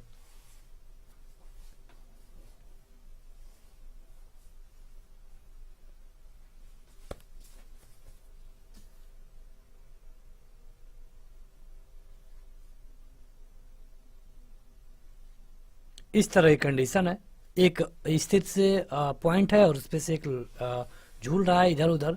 तो इस कंडीशन में यहाँ पे जो विकल्प दिए गए उनमें से क्या होगा? तो गतिज ऊर्जा दोलन के बीच में अधिकतम होगी। जब दोलन बीच में हो रहा होगा उस समय गतिज ऊर्जा ज्यादा होगी, क्योंकि जब यहाँ पे ज्यादा होती है तभी यहाँ तक जा पाती है। और ज्यों ही उसकी जो एनर्जी होती है जीरो हो जाती है तो यहाँ से रुक जाती है। अगर उसकी एनर्जी खत्म नहीं होती तो ये आगे बढ़ जाता, लेकिन जब जीरो हो जाती है यहाँ पे तो ये फिर से रिटर्न आता है। फिर जब ये यहाँ पे आता है तो इसकी जो गतिज ऊर्जा होती है मैक्सिमम हो जाती है, यानी कि आपका ऑप्शन नंबर बी सही होगा। ठीक है, अगला है कि पहाड़ पर चढ़ते समय व्यक्ति आगे झुक जाता है, जिससे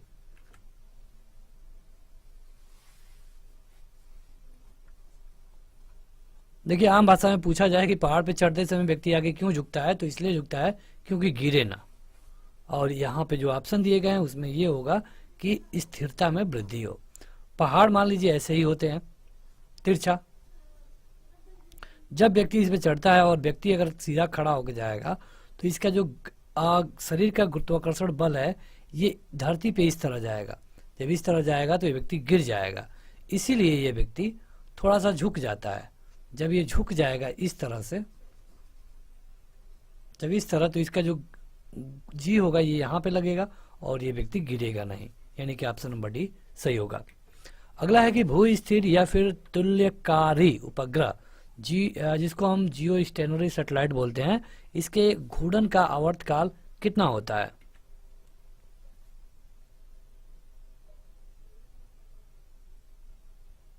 देखिए कह रहा है कि ऐसे उपग्रह का घूर्णन काल बताइए जो भू स्थिर हो। अब कोई भी चीज को अगर आप धरती है जो कि हमेशा 24 घंटे में एक चक्कर लगा रही है अपने दूरी पे, तो आप चाहते हैं कि कोई ऐसा पिंड भेजें कि हम ये इंडिया है तो इंडिया के ऊपर यहाँ पे टिका रहे। ये कैसे संभव है? क्योंकि कोई भी चीज को अगर आप अंतरिक्ष में दे देंगे, भेज देंगे, और पृथ्वी के अगर ग्रेविटेशनल में है तो ये इसको घुमाने लगेगी। तो होता क्या है कि जब हम जानते हैं कि पृथ्वी 24 घंटे में एक चक्कर लगाती है तो इसको भी हम 24 घंटे में एक चक्कर लगाने लायक बना देते हैं।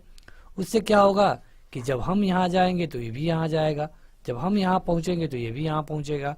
तो इसको हम कहते हैं भू स्थिर उपग्रह, जियो स्टेशनरी सैटेलाइट। तो इसका जो आवर्तकाल होता है ये होता है 24 घंटे का। परिक्रमारत अंतरिक्ष यान, यानी जिस ये उपग्रह होते हैं, एक सेव पिंड बाहर छोड़ा जाए तो क्या होगा? मतलब कि कोई अंतरिक्ष यान है और उससे एक पिंड को, चाहे एक सेव को बाहर छोड़ेंगे तो क्या होगा?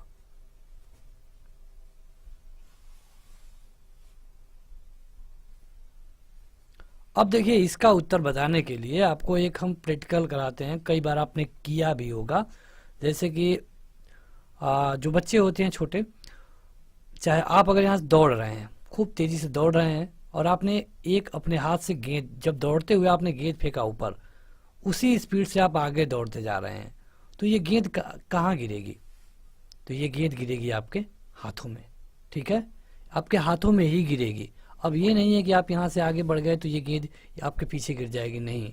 तो उसी तरह जब हम एक अंतरिक्ष यान से पिंड को बाहर फेंकेंगे तो यान के साथ उसी वेग में वो गमन करेगा। तो आगे बढ़ते हैं, लेकिन उससे पहले अगर आप छोटी छोटी अपडेट को हमारे टेलीग्राम पे पाना चाहते हैं तो टेलीग्राम पे जरूर ज्वाइन करिए। टेलीग्राम पर जाकर अगर आप हमारे चैनल का नाम लिखेंगे एसएससी जीके इन हिंदी तो भी आप हमें ज्वाइन कर सकते हैं, या फिर डायरेक्ट लिंक आपको वीडियो के डिस्क्रिप्शन में मिल जाएगा। क्वेश्चन है कि समुद्र के पानी का घनत्व तो बढ़ता है जैसे जैसे, बताइए। तो देखिए समुद्र के जो घनत्व है ये बढ़ेगा कब, जब उसकी गहराई बढ़ेगी। मतलब कि जब गहराई और खारापन दोनों बढ़ेंगे तो पानी का घनत्व भी बढ़ता जाएगा। अगला है कि नदी में तैरता जलयान जब समुद्र में जाता है तो क्या असर होता है।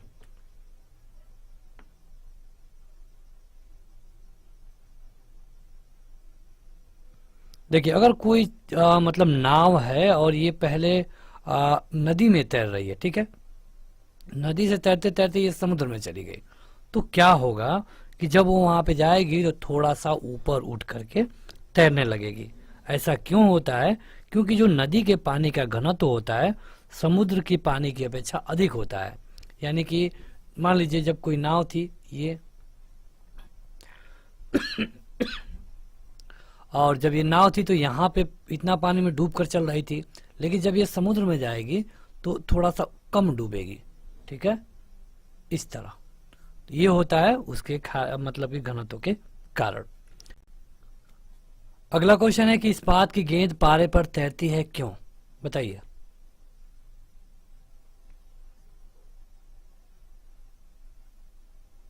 तो इसलिए तैरती है क्योंकि पारे का जो घनत्व है ये अधिक होता है। इसमें कोई दिक्कत ही नहीं है। पारा मतलब कि एसिजी की बात हो रही है, मरकरी की बात हो रही है जो कि एक धातु होता है।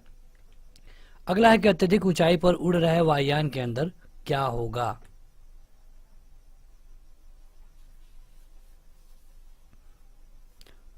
देखिए जब अत्यधिक ऊंचाई पे जाएंगे तो प्रेशर बढ़ जाएगा। जब दाब बढ़ जाएगा तो दाब कम कैसे होगा, क्योंकि अगर आप हाइट पे जाएंगे तो आपके नाक से खून निकलने लगता है। तो इसको कम किया जाता है वायु पंपों की सहायता से, और वायु पंपों की सहायता से सामान्य दाब बनाए रखा जाता है। इसलिए जब प्लेन में भी व्यक्ति होता है उसे कोई दिक्कत नहीं होती है। अगला है कि वायुमंडलीय दाब को मापने के लिए क्या यूज करते हैं। ये बड़ा अच्छा क्वेश्चन है। वायुमंडलीय दाब को मापने के लिए एक लाइन का क्वेश्चन है, ये है बैरोमीटर। बैरोमीटर। अगला है कि हमारे शरीर पर वायुमंडल का दाब बहुत होते हुए भी हम उसे महसूस नहीं कर पाते, क्यों।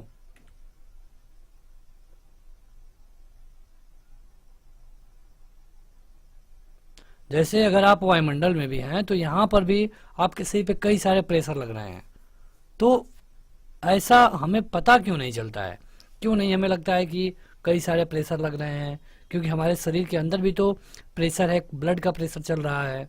तो ऐसा इसलिए होता है क्योंकि हमारे शरीर में जो रक्त का दाब है वायुमंडलीय दाब से अधिक है, और ये जब अधिक है तो हमको वायुमंडलीय दाब का पता नहीं चल पाता। किसी पिंड का अधिकतम भार कहाँ होगा। वन लाइनर क्वेश्चन है। ये बड़ा अच्छा क्वेश्चन है, कई बार पूछा गया है। तो वायु में होगा, जल में थोड़ा कम होगा, हाइड्रोजन में कम होगा, लेकिन निर्वात में सबसे अधिक होगा, यानी कि ऑप्शन नंबर डी सही होगा। अगला है कि भिन्न धातुओं से बने एक एक किलोग्राम के 4 घन जल में अगर तौले जाएं तो क्या होगा। अलग अलग वो धातु के हैं, अलग अलग मेटल के हैं। जब अलग अलग धातु के एक एक किलो के हैं, चाहे अलग अलग के हैं, तो क्या होगा कि थोड़ा सा बड़ा हो जाएगा, ठीक है। तो जिसका घनत्व न्यूनतम होगा उसका भार न्यूनतम होगा, यानी कि ऑप्शन नंबर बी सही होगा। देखिए यहाँ पे हर चीज आपको समझा नहीं सकते क्योंकि ये वीडियो काफी बड़ी हो जाएगी। अगर आप सिंगल वाली वीडियो देख रहे हैं तो आप देखेंगे कि 50 मिनट की वीडियो लगभग 30 मिनट हो जाता है। फिर जब हम फिजिक्स वाला चैप्टर कवर करते हैं तो वहां पे हम आपको ये सारी चीजें अच्छे से एक्सप्लेन करते हैं। अगला है कि हाइड्रोजन से भरा गुब्बारा निम्नलिखित में से किसे आसानी से ऊपर उठा ले जाएगा।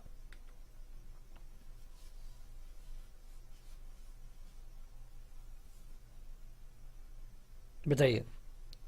ये लेके चला जाएगा 1 किलोग्राम के ढीले ढाले रूप से भरे पंख को। मतलब अगर 1 किलोग्राम का जल है तो उसको नहीं लेके जा पाएगा, तांबा है तो नहीं लेके जा पाएगा, लेकिन अगर पंख भरे हैं ढीले ढाले रूप से तो उनको लेके जरूर चला जाएगा, क्योंकि इसका ये ज्यादा एरिया कवर करेगा, जल थोड़े से में होगा, तांबा थोड़े से में होगा, इसीलिए। अगला है कि किसी झील में एक पत्थर फेंकने पर जैसे तैसे वह जल में नीचे डूबता जाता है, उस पे उत्प्लावन बल पे क्या असर होता है?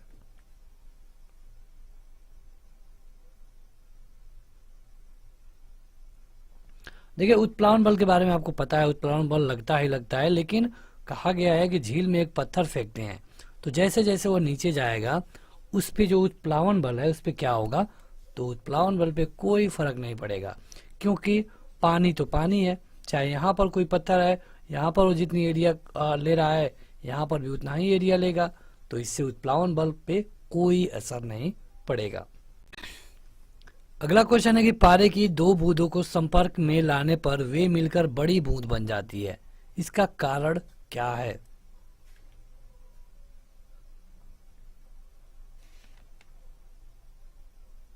बात की गई है पारे की बूंदों का, इसलिए ऐसा होता है क्योंकि वो न्यूनतम पृष्ठीय क्षेत्रफल बनाए रखना उनका गुणधर्म होता है।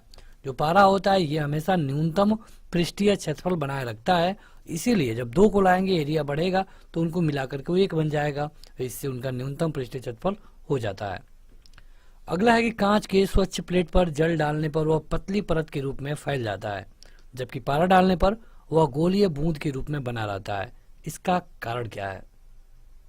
जैसे कि अगर कांच के प्लेट पे अगर आप जल डालेंगे ना तो फैल जाएगा, लेकिन आप देखते हैं कि जब पारा डाला जाता है तो हमेशा वो उसी रूप में पड़ा रहता है, क्यों?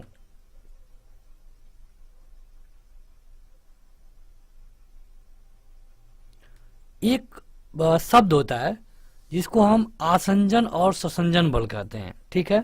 आसंजन और ससंजन बल के कारण ही ऐसा होता है। कांच के साथ पारे का जो आसंजन बल होता है ये जल के ससंजन बल से अधिक होता है, इसीलिए कांच के साथ जल में ये जो कांच पे पारा है वो नहीं फैलता है। तो अगर आप जब फिजिक्स में आसंजन और ससंजन बल पढ़ेंगे तब आपको ये चीजें अच्छे से पता चलेगी। अगला है कि क्रिकेट की घूमती मतलब कि स्पिनिंग गेंद का वायु में इधर उधर दोलन, जिसको हम स्विंग बोलते हैं, निम्नलिखित आधार के अनुसार स्पष्ट किया जा सकता है।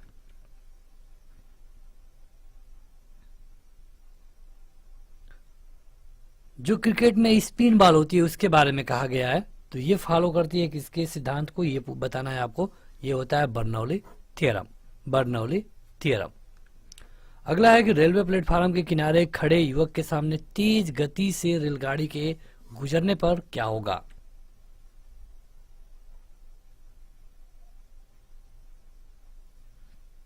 यहाँ मतलब प्लेटफार्म है, यहाँ युवक एकदम सट करके खड़ा है, ये पूरे तेज गति से निकल गई, मतलब पूरा तेज, तेज मतलब पूरा तेज, तो क्या होगा, युवक गाड़ी की ओर गिर जाएगा, इसलिए कहा जाता है कि दूर खड़ा रहिए। तो ये ऑप्शन नंबर सी सही होगा। भूमि से टकराकर फुटबॉल ये गेंद है ऊपर उछलती है, क्यों? जब फुटबॉल को हम धरती पे टकराते हैं तो ये ऊपर जाती है, क्यों?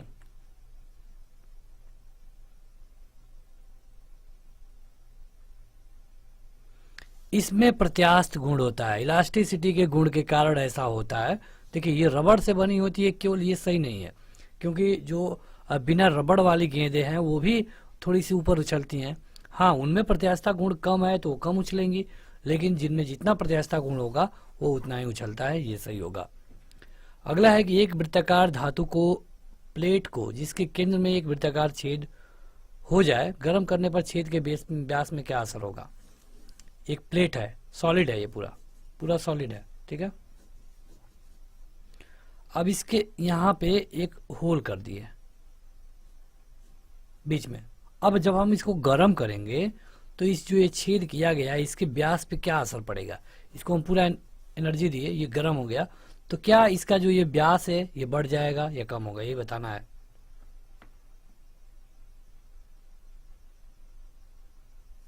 तो ये बढ़ जाएगा। इस तरह के क्वेश्चन कई बार परीक्षाओं में पूछे गए हैं, सही उत्तर है बढ़ जाएगा। कांच के फ्लास्क में भरे द्रव्य के द्रव्यमान को गर्म करने पर क्या होता है?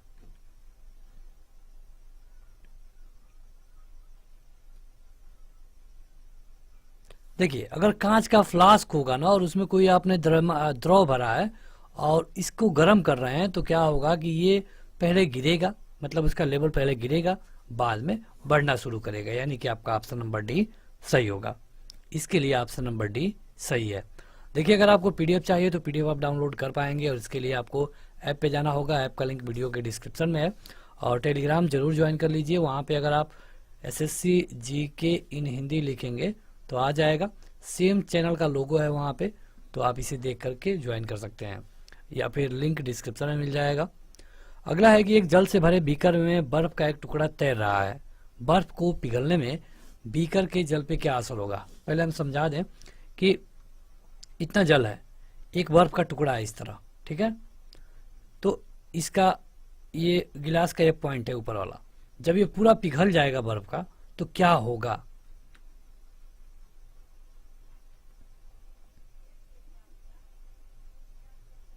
कुछ नहीं होगा। आपको लग रहा होगा कि जब ये पिघल जाएगा पूरा तब ये पानी बाहर गिरने लगेगा, ऐसा कुछ नहीं होगा। जितना है उतना ही रहेगा, यानी कि पूर्ववत बना रहेगा। यहाँ से ये क्वेश्चन और बनता है कि जब ये इस तरह की कंडीशन होगी तो कितना भाग पानी के ऊपर होगा, कितना भाग पानी के नीचे होगा?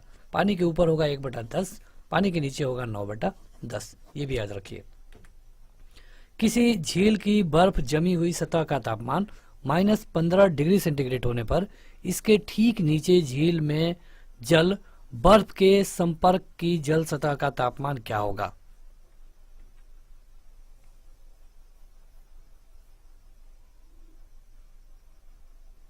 इस क्वेश्चन को बताने से पहले आपने एक क्वेश्चन जरूर पढ़ा होगा कि जब किसी तालाब की, किसी झील की ऊपर का जो बर्फ बन जाता है, फिर भी मछलियां जिंदा कैसे रहती हैं? तो इसका कारण यह है कि जो जल वातावरण के डायरेक्ट संपर्क में है, केवल यही बर्फ बनता है।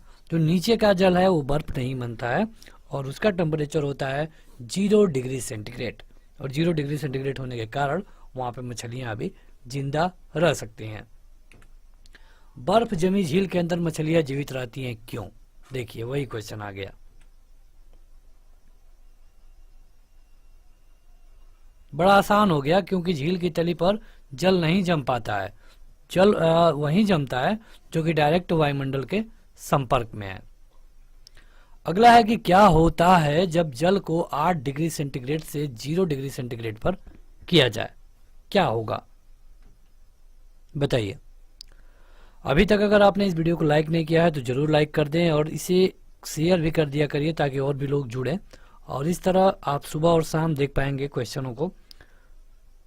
तो अगर अभी तक आपने सब्सक्राइब नहीं किया है तो सब्सक्राइब भी कर लें। इसके लिए सही उत्तर होगा कि क्या कर रहे हैं आप? तापमान को कम कर रहे हैं। देखिए, आपने पढ़ा होगा कि 4 डिग्री सेंटीग्रेड पर जल का तापमान अधिकतम होता है।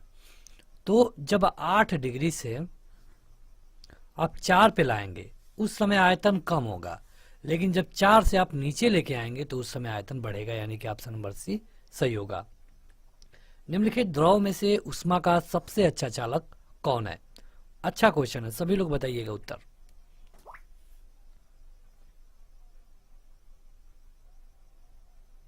ऊष्मा का सबसे अच्छा चालक, देखिए यहाँ पे जो द्रव है ये भी लिक्विड है, ये भी लिक्विड है, ये भी लिक्विड है, ये भी लिक्विड है, लेकिन जो पारा है ना, इसमें सबसे अच्छा एनर्जी प्रवाहित होगी, ऊष्मा प्रवाहित होगी। यह एक धातु भी होता है, लेकिन आपको दिखता है कि इस फार्म में, द्रव फार्म में, लिक्विड के फार्म में। पायरेक्स के बने गिलास में गर्म पानी डालने पर वह नहीं चटकता है, क्यों?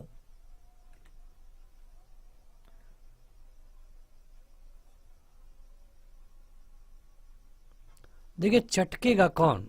किस गिलास में अगर गर्म पानी किसी बर्तन में डालेंगे और वो टूट जा रहा है, क्यों टूटता है?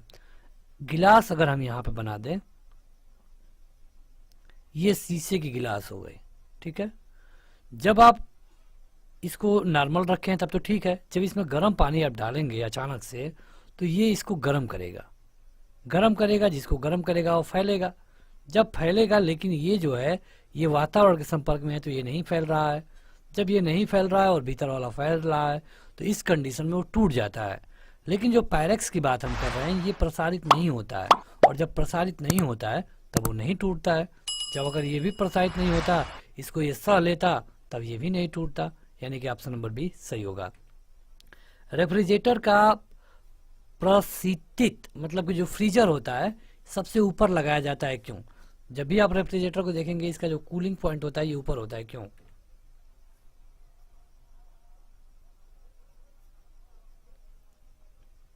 क्योंकि जो संवहन धारा होती है इसके समुचित प्रवाह से सारे भीतरी भाग को ठंडा कर सके। जो भी संवहन धारा होती है यार आसानी से नीचे आ जाती है, इसीलिए इसको ऊपर लगाया जाता है। अगला है कि निर्वातित मतलब कि इक्वेटिक विद्युत बल्ब के तंतु से कांच आवरण तक ऊष्मा संचरण किस प्रक्रिया में होता है?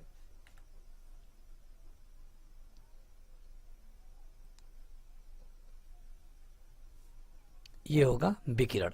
देखिए आपको तीन तरह के अब बताया जाता है कि ऊष्मा का संचरण कैसे कैसे होता है। एक होता है चालन, एक होता है संवहन और एक होता है विकिरण। तो जो बल्ब के अंदर होता है ये होता है विकिरण।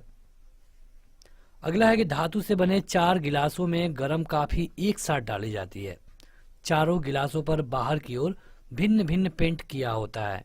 कुछ समय बाद काफी उस गिलास में सबसे ठंडी हो जाएगी जिस पर पेंट कैसा होगा। मतलब 4 गिलास है, धातु की बनी हुई है और इन पे अलग अलग पेंट है, इस पे लाल है तो इस पे काला है, बाहर से अंदर से नहीं। तो सब में एक ही काफी डाली गई। थोड़ी देर बाद वो वाली काफी ज्यादा ठंडी होगी जिस पे कैसा पेंट होगा ये बताना है।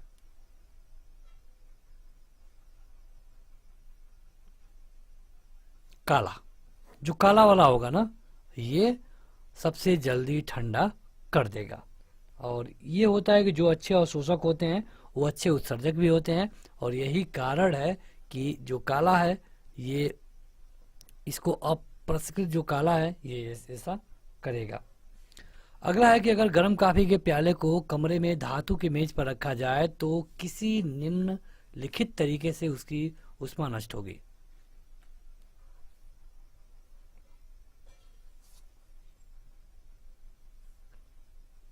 मतलब कि उसको मेज पे रखे हैं तो जब उसकी ऊष्मा नष्ट होगी ये होगी चालन, संवहन, विकिरण और वाष्पन के द्वारा। देखिए 2-3 चीजें हैं, समझ लीजिए। विकिरण का मतलब क्या होता है? विकिरण, विकिरण में क्या होता है कि जब सूर्य से हमको जो प्रकाश मिल रहा है ना, जो प्रकाश आ रहा है रेंग करके, इसको हम विकिरण बोलते हैं, ठीक है। लेकिन अगर हम चालन की बात करें तो चालन में क्या होता है कि जो ऊष्मा होती है गर्म स्थान से ठंडे स्थान की तरफ जाती है। संवहन में क्या होता है कि जब आप पानी गर्म करते हैं तो संवहन उस समय होता है। जो पॉइंट अणु है ये गर्म होते हैं, ये अपना जगह बदल लेते हैं, ठंडे वाले यहाँ आ जाते हैं। लेकिन जब कॉफी के प्याले वाली बात कर रहे हैं तो ये कई कंडीशनों में ठंडा होगी, चालन के चलते, संवहन के चलते, विकिरण के चलते और वाष्पन के भी चलते, क्योंकि वो गर्म है। एक प्याले में चाय 90 डिग्री सेंटीग्रेड से 80 डिग्री सेंटीग्रेड तक 1 मिनट में ठंडी होती है। 70 डिग्री सेंटीग्रेड से 60 डिग्री सेंटीग्रेड तक ठंडा होने में कितना समय लगेगा? मतलब कि हमने प्याले में चाय रख दिया जो कि 90 डिग्री सेंटीग्रेड गर्म था, लेकिन 1 ही मिनट में 80 डिग्री हो गया। फिर जब वो 70 डिग्री हो गया तब उसको 60 डिग्री होने में कितना टाइम लगेगा?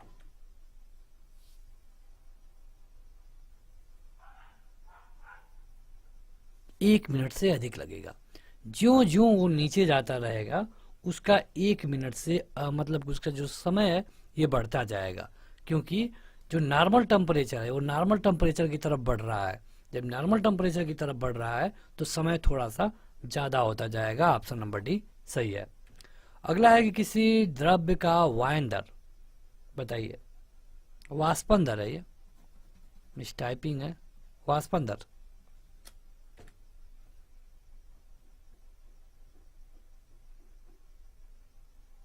किस पर निर्भर करता है? क्या यह द्रव के तापमान पर निर्भर करेगा? बिल्कुल करेगा। किस द्रव का कितना टेम्परेचर है? अभी आपने देखा 90 से जब 80 हो रहा था तो 1 मिनट, तो इस पे भी निर्भर करेगा। वायु के ताप पर निर्भर करेगा? बिल्कुल करेगा, क्योंकि हवा ठंडी होगी तो जल्दी ही ठंडा हो जाएगा। द्रव के सतह और क्षेत्रफल पर निर्भर करेगा? बिल्कुल करेगा, क्योंकि अगर आप कोई गिलास में रखे हैं और कोई बड़ा सा कटोरा में रख दिए हैं तो ये जल्दी ठंडा हो जाएगा। यानी कि सही उत्तर होगा उपरोक्त में से सभी। बेरी बेरी रोग किस विटामिन की कमी से होता है? आपके option vitamin A, vitamin B1, vitamin C या फिर विटामिन B12? बताइए।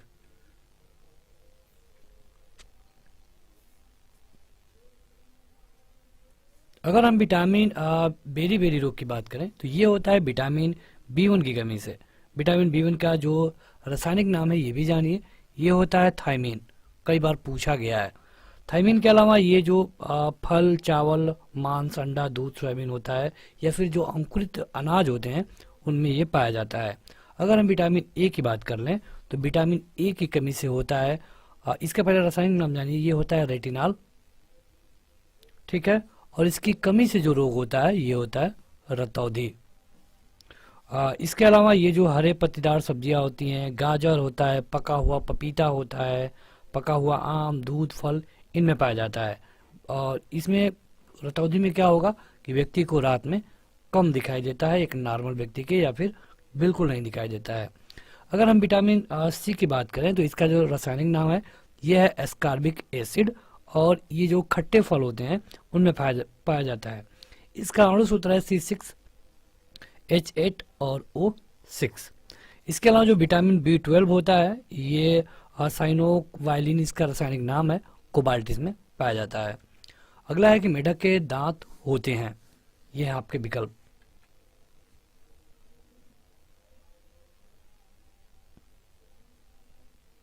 देखिए जैसे दांतों की प्रकार होता है, जैसे कि अगर आप इंसानों में देखेंगे तो जो दांत होते हैं मसूड़ों में धसे होते हैं मनुष्य में, तो इस तरह करके दांतों के कई नाम रखे गए हैं। तो अगर आप इंसानों को देखेंगे तो इंसानों को कहते हैं थेरोडोंट, लेकिन यहाँ तो मेढक का पूछा गया है, इसका होगा होमोडोंट। होमोडोंट में जैसे आप मेढक के दांत देखते हैं इसी तरह छिपकली के भी दांत होते हैं, यानी कि छिपकली या फिर मेढक किसी का भी पूछा जाए सही उत्तर होगा होमोडोंट। इंसान का होता है थियोडोंट। अगला है कि स्टार्च से क्या संबंधित है, बताइए।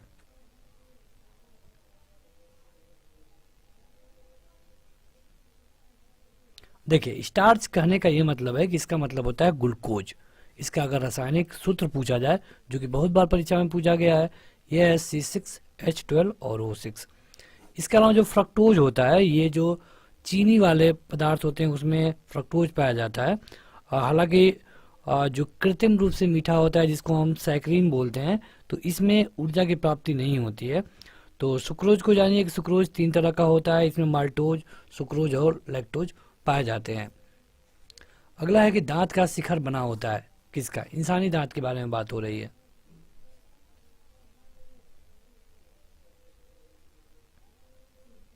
जो पिक पॉइंट होता है उसके बारे में कहा गया है, जो कि बहुत मजबूत होता है, और ये होता है डेंटिन।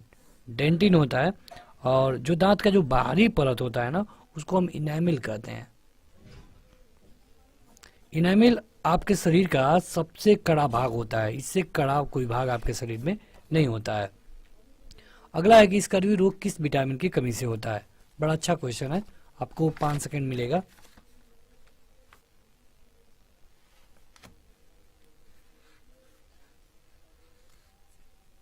देखिए स्कर्वी रोग होता है विटामिन सी की कमी से, और ये पाया कहाँ जाता है, तो जो खट्टे फल होते हैं उसमें विटामिन सी पाया जाता है।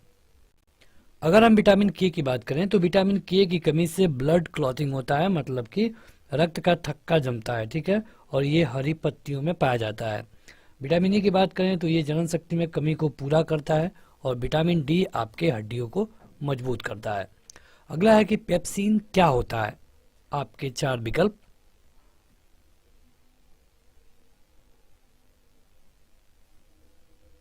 देखिए पेप्सिन एक तरह का एंजाइम होता है, ठीक है। इसको पेप्टिक सेल के द्वारा बनाया जाता है। ये पेप्टिक सेल जो होती हैं आपके शरीर में उनके द्वारा ये निकलता है, इसीलिए इसका नाम पड़ता है पेप्सिन। अगला है कि ग्लूकोज का ग्लाइकोजन में परिवर्तन यकृत में होता है, किंतु इसका संग्रह कहाँ पे होता है। मतलब कि जब जो ग्लूकोज है ये ग्लाइकोजन बनता है कहाँ पे, यकृत में, लेकिन ये स्टोर कहाँ पे होता है ये आपसे पूछा गया है।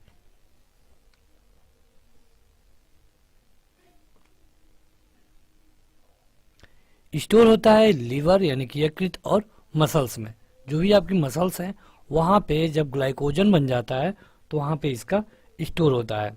और देखिए अगर यकृत की बात करें तो ये सबसे बड़ा, मतलब कि ये बहिस्रावी ग्रंथि है ऐसी जो कि सबसे बड़ा होता है। अगर यकृत में कोई प्रॉब्लम होती है तो आपको पीलिया रोग हो जाता है।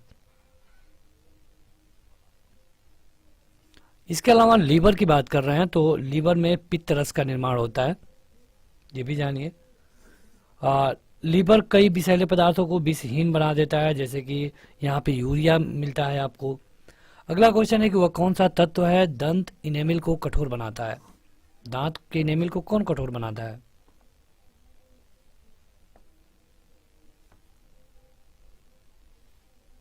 ये होता है फ्लोरीन। जो फ्लोरीन होता है ना, आपके दांत के इनेमिल को शरीर का सबसे कठोर भाग बनाता है। इसके अलावा दांत में कैल्शियम भी होता है, सोडियम भी थोड़े पार्ट पाए जाते हैं, लेकिन सोडियम का अधिकतम प्रयोग पेशियों के संकुचन में होता है। रक्तदाब को ये नियंत्रित करता है। अगला क्वेश्चन है कि पित्त का मुख्य कार्य क्या है। पित्त का मुख्य कार्य,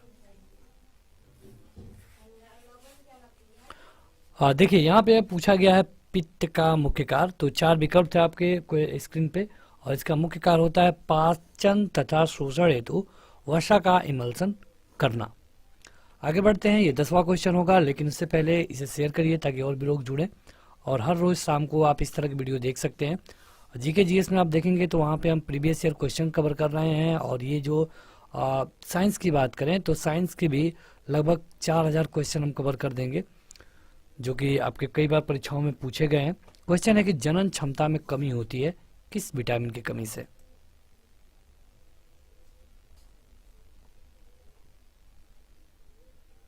सही उत्तर होगा विटामिन ई की कमी से।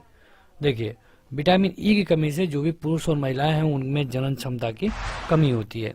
कई बार क्वेश्चन पूछा जाता है कि बताइए कि कौन ऐसे विटामिन है जो कि पानी में घुलनशील है, कौन ऐसे विटामिन है जो कि वसा में घुलनशील है। देखिए, पानी में जो घुलने वाले विटामिन है, अगर इनकी मात्रा आप अधिक लेंगे, एक्स्ट्रा डोज लेते हैं, तो आपको कोई दिक्कत नहीं होगी, क्योंकि ये आपके शरीर से फिर बाहर निकल जाएगा। लेकिन जो वसा में घुलने वाले विटामिन है, अगर आप इसका एक्स्ट्रा डोज लेते हैं तो ये आपको प्रॉब्लम भी देगा। जिस तरह विटामिन जरूरत होती है उसी तरह आपको प्रॉब्लम भी देता है। अब पानी में घुलने वाले कौन है, तो बी और सी। मतलब कि अगर आप खट्टे फल ज़्यादा खाते हैं तो कोई दिक्कत नहीं होगी, लेकिन अगर इसी की जगह पे अगर आपने विटामिन ए ज़्यादा ले लिया, या फिर ई ज़्यादा ले लिया, या फिर डी ले लिया, या फिर के ले लिया, तो ये एक सीमा तक फ़ायदा तो करेगा, लेकिन एक सीमा के बाद नुकसान भी पहुंचा सकता है, क्योंकि ये स्टोर होने लगेगा आपके फैट में, और जब इसकी मात्रा अधिक होगी तो आपको नुकसान पहुंचाएगा ही। अगला है कि विटामिन की खोज किसने की थी। बड़ा सिंपल सा लेकिन महत्वपूर्ण क्वेश्चन है।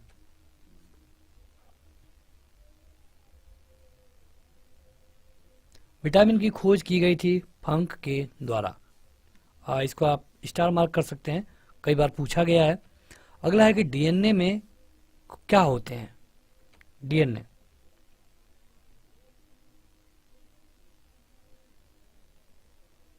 देखिए डीएनए में होते हैं न्यूक्लियोटाइड्स। डीएनए में न्यूक्लियोटाइड्स होते हैं, ये 2 पॉलीओटाइड्स के बने होते हैं।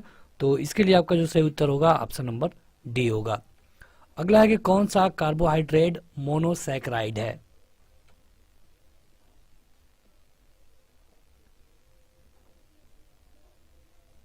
सही उत्तर होगा ग्लूकोज और फ्रक्टोज। जो ग्लूकोज और फ्रक्टोज होता है ये कार्बोहाइड्रेट का मोनोसैकेराइड होता है। अगला क्वेश्चन है कि लीवर के द्वारा जो पित्त रस बनाया जाता है, ये पित्ताशय में किसके द्वारा पहुंचता है। ये आपके 4 विकल्प हैं।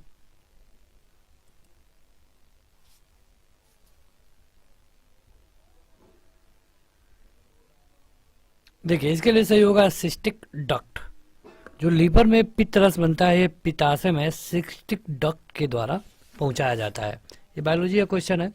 अगला क्वेश्चन है कि निम्नलिखित में से कौन सा डाइसैकेराइड है। डाइसैकेराइड,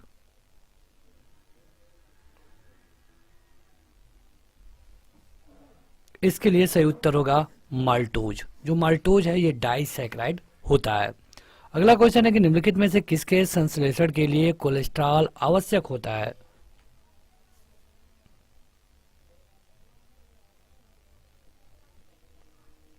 ये होता है एस्ट्राडायल। एस्ट्राडायल के संश्लेषण के लिए कोलेस्ट्रॉल होना जरूरी है। देखिए, कोलेस्ट्रॉल के कई सारे फायदे भी हैं, कई सारे नुकसान हैं। अगर ये कोलेस्ट्रॉल हद से ज़्यादा होगा तब आपको हार्ट के जो भी रोग होते हैं जैसे कि अटैक या फिर ब्लॉकेज, इस तरह के रोग लेकर आता है। लेकिन एक सीमा तक कोलेस्ट्रॉल बहुत जरूरी है। इसके लिए सही उत्तर होगा इलेस्ट्रोडाइल। अगला क्वेश्चन है कि निम्नलिखित में से कौन सा दुग्ध प्रोटीन है? दुग्ध प्रोटीन।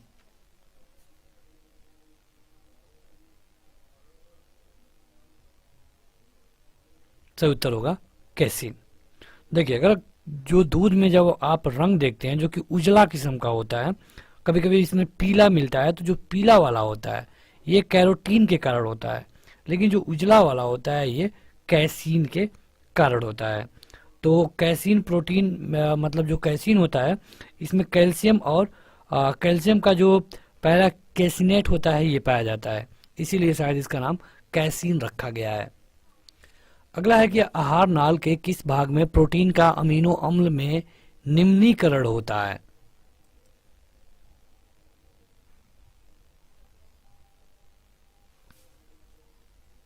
मतलब कि देखिए, आपके शरीर में दो आंतें होती हैं, एक छोटी आंत एक बड़ी आंत। तो पूछा गया कि छोटी आंत में या फिर बड़ी आंत में, ये होता है आपके छोटी आंत में। जो प्रोटीन होते हैं इनका अमीनो अम्ल में ये टूटना वाला जो काम होता है ये होता है छोटी आंत में, क्योंकि यहाँ पे HCl काम करता है। HCl मतलब कि हाइड्रोक्लोराइड एसिड।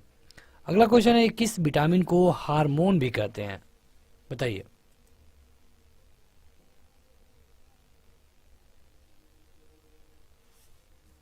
सही उत्तर होगा विटामिन डी। विटामिन डी को हार्मोन भी कहा जाता है और मानव मूत्र में ये पाया जाता है, मछली के लीवर में भी ये पाया जाता है। अगला क्वेश्चन है कि रेनिन का श्रवण करने वाला अंग कौन सा है? रेनिन का।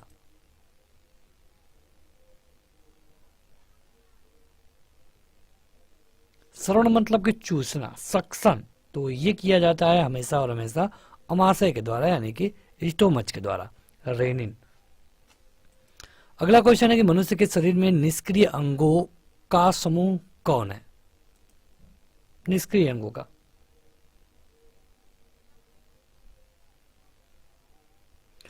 देखिए, इसके लिए सही उत्तर होगा निमेषक पटल, कृमि रूप परिशेषिका, कर्ण पेशिया और काक्षी अस्थि। जैसे क्या हुआ कि जो हमारे पूर्वज थे वो इस तरह के काम करते थे तो उनमें ये था, लेकिन अब जैसे कि पूंछ आप देखते हैं, पूंछ कई बहुत दिनों तक पूंछ रहा भी, लेकिन जब उसका यूज नहीं हुआ तो ये खत्म हो गया। उसी तरह जो भी ये आर्गन होते हैं ये अब निष्क्रिय हो चुके हैं और इनका नाम आप देख सकते हैं आपके स्क्रीन पर है, ये है ऑप्शन नंबर सी। आप इस वीडियो का PDF डाउनलोड कर पाएंगे और लिंक वीडियो के डिस्क्रिप्शन में दिया गया है, वहां जाकर आपको ऐप डाउनलोड करना होता है। पुनरुत्थान मिलता है किसमें? जो भी वैसे वर्ड है उनका इंग्लिश आपको यहाँ पे मिलता जा रहा है। ये है प्लेनेरिया। प्लेनेरिया में मिलता है क्या? पुनरुत्थान मतलब कि रीजनरेशन, पुनः शुरू होना। अगला है कि समवृत्तीय अंग कहाँ पाए जाते हैं? एनालॉजियस ऑर्गन। एनालॉजियस ऑर्गन जो भी उड़ने वाले होते हैं ना, उड़ने में जो थोड़े हैवी किस्म के होते हैं उनमें पाया जाता है। देखिए, मच्छर भी उड़ता है लेकिन मच्छर में ये नहीं पाया जाता है, ये पाया जाता है चमगादड़ में और तितली, दोनों के पंख में समवृत्तीय अंग यानी कि एनालॉजियस ऑर्गन पाए जाते हैं। अगला क्वेश्चन है कि कौन सी हार्मोनल बीमारी है? मतलब कि ऐसी बीमारी जो कि हार्मोन के लिए होती हो, हार्मोन के चलते होती हो।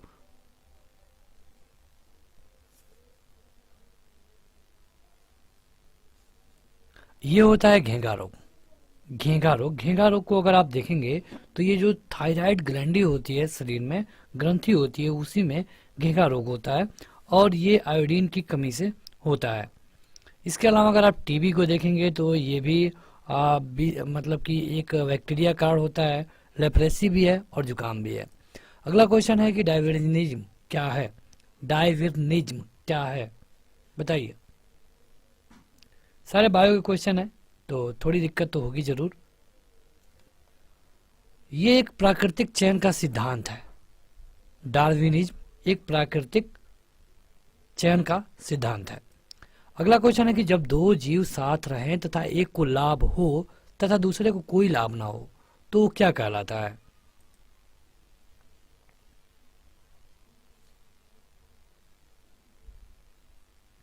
मतलब दोनों साथ रहेंगे लेकिन एक केवल एक ही को लाभ होगा, दूसरे को नहीं होगा। इसे कहते हैं कामेंसलिज्म। कामेंसलिज्म। अगला क्वेश्चन है कि भूमि अपरदन, जिसको सॉइल इरोशन बोलते हैं, इसकी रोकथाम कैसे संभव है?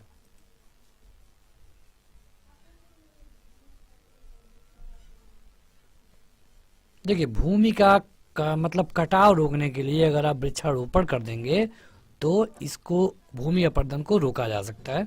सही उत्तर होगा पुनः वन रोपण। अगला क्वेश्चन है कि डार्विन का सिद्धांत क्या था? बायोलॉजी में डार्विन का सिद्धांत अभी आपने देखा था, एक पिछला क्वेश्चन सेम उसी तरह का था, तो इसके लिए सही उत्तर होगा प्राकृतिक चयनवाद, मतलब कि नेचुरल सिलेक्शन। ये था डार्विन का सिद्धांत। अगला क्वेश्चन है कि आर्कियोप्टेरिक्स किनका संयोजन होता है? आर्कियोप्टेरिक्स। देखिए, अलग अलग चीजों का अलग अलग नाम है। अगर हम आर्कियोप्टेरिक्स बोल रहे हैं, इसका मतलब कि इसमें सरीसृप होंगे और सरीसृप के अलावा पक्षी भी होंगे, यानी कि आपका ऑप्शन होगा ऑप्शन नंबर डी सही। अगला क्वेश्चन है कि सूर्य के प्रकाश से पराबैंगनी किरणें को किस क्रिया से मतलब क्रिया में क्या उत्पन्न होता है? जो अल्ट्रावायलेट रेडिएशन होता है तो इसमें क्या निकलता है, ये पूछा गया आपसे। ये होता है O3, मतलब जो भी सूर्य की पराबैंगनी किरणें होती हैं, ओजोन इसमें होता है, और इसको जो हमारी ओजोन परत है धरती की, ये रोकती है ताकि जीव जंतु पौधे सेफ्टी रह सके। अगला क्वेश्चन है कि वन पारिस्थितिकी तंत्र, फॉरेस्ट इकोसिस्टम में हरे पौधे क्या कहलाते हैं?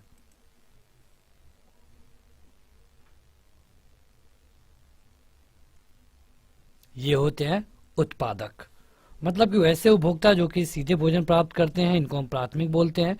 जो प्राथमिक वालों से प्राप्त करते हैं इनको द्वितीयक बोलते हैं। तो यहाँ पे जो पौधे होते हैं ये केवल उत्पादक होते हैं, ये प्राथमिक या फिर सेकेंडरी नहीं होते हैं। अगला क्वेश्चन है कि जीवों तथा वातावरण के पारस्परिक संबंध का अध्ययन क्या कहलाता है? जैसे जीवों का अध्ययन बायोलॉजी, ठीक है। तो अगर जीव का और वातावरण दोनों का करेंगे तो इसको हम कहेंगे इकोलॉजी। इकोलॉजी। अगला है कि निम्नलिखित में से किस युग में कोई जीवन नहीं था? जैसे जब आप पढ़ेंगे तो वहां पे इसको कई सेक्शनों में बांटा गया है। सही उत्तर होगा एजवायक। एजवायक काल, एजवायक टाइम पीरियड। इसमें क्या होता है कि इसको हम आर्कियन काल के नाम से भी जानते हैं, और इसमें चट्टान और जीवाश्म के बारे में आपको देखने को मिलता है। यहाँ पे किसी भी जीवन का कोई भी इतिहास नहीं मिलता है। अगला है कि उत्परिवर्तनवाद का जो सिद्धांत था इसको कौन दिया था? उत्परिवर्तनवाद, इसको दिया गया था डी ब्रिज के द्वारा। डी ब्रिज के द्वारा उत्परिवर्तन का सिद्धांत। अगला क्वेश्चन है कि एक माइक्रोन होता है। ये क्वेश्चन फिजिक्स और बायो दोनों जगह पूछा जाता है, तो बताइए।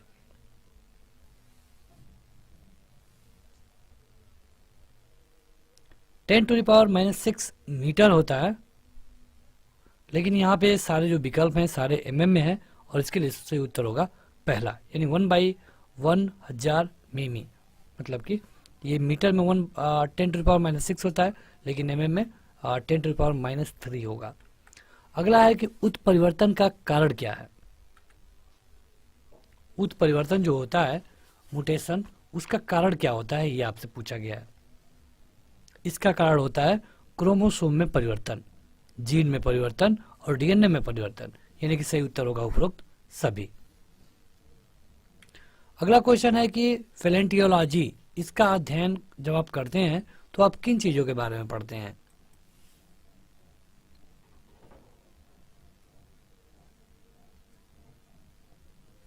जो भी पुरानी हड्डियां होती हैं उनका अध्ययन कहलाता है पैलेंटियोलॉजी, मतलब कि जीवाश्मों के अध्ययन को पैलेंटियोलॉजी बोलते हैं। ऑप्शन नंबर डी सही होगा। अगला क्वेश्चन है कि डायनासोर का सुनहरा काल किस महाकल्प को कहते हैं? गोल्डन टाइम डायनासोर का,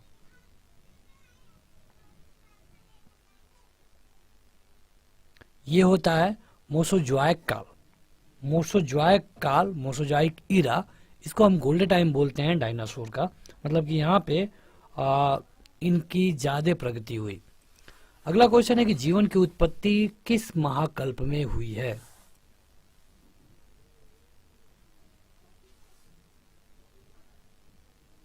जीवन के बारे में सबसे पहले पता चलता है प्री कैम्ब्रियन में। जीवन की उत्पत्ति प्री कैम्ब्रियन में मिलती है। अगला क्वेश्चन है कि आधुनिक मानव के अभिनव पूर्वज थे।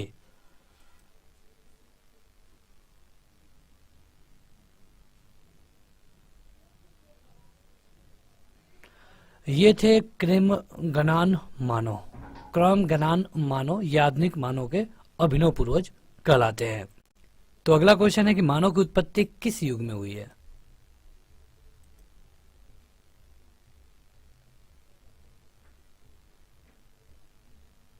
मानव की उत्पत्ति हुई है प्लायोसीन में। जो प्लायोसीन युग था, लगभग ये अब से अगर आप देखेंगे तो 60 मिलियन ईसा पूर्व, उस समय मानव की उत्पत्ति हुई है।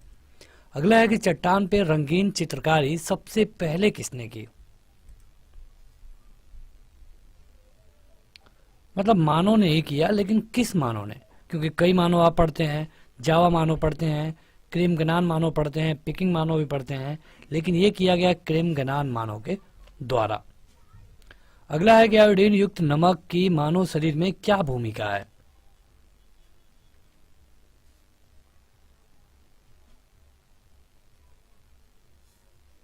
देखिए, आयोडीन लेना शरीर के लिए एक जरूरी है, लेकिन आयोडीन का अगर एक्सेस मात्रा में आप यूज करते हैं तो ये नुकसान भी पहुंचाता है। यहाँ पे भूमिका के बारे में पूछा गया है, तो जो भी आपकी थायराइड ग्रंथि होती है, इनके कार्य करने को ये नियमित करता है। मतलब कि आपका ऑप्शन नंबर पहला सही होगा। आयोडीन की कमी से आपको घेंघा रोग होता है। मानव विकास यानी कि इवोल्यूशन ऑफ मैन कहाँ हुआ था? मानव का विकास कहाँ हुआ था?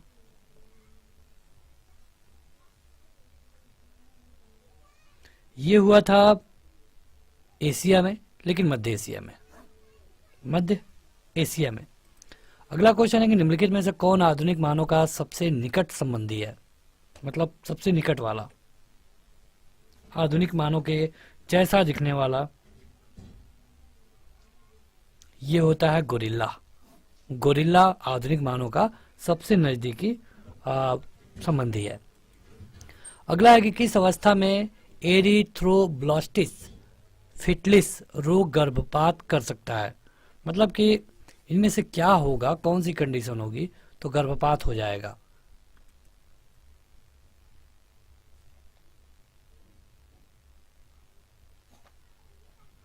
अगर पति का RH प्लस होगा और पत्नी का RH माइनस होगा तो गर्भपात होने के चांसेस होते हैं। यानी कि आपका ऑप्शन नंबर सी सही होगा। RH फैक्टर आपने पढ़ा होगा। अगला है कि हीमोग्लोबिन में कौन सी धातु होती है? हीमोग्लोबिन बड़ा आसान क्वेश्चन है।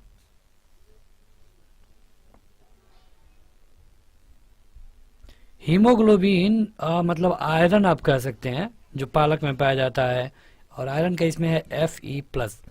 Fe की कमी से एनीमिया होता है, तो आपका सही उत्तर होगा ऑप्शन नंबर सी। अगला है कि क्रोमोसोम्स यानी कि गुणसूत्रों पर जीनों की उत्पत्ति का क्रम क्या है?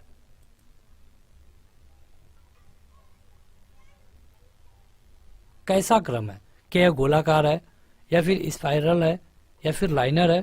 तो यह है लाइनर, मतलब कि रेखाकार।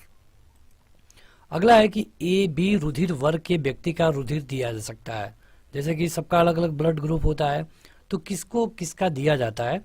तो यहाँ पे पूछा है कि जिसका ए बी है ये किसको दे सकता है?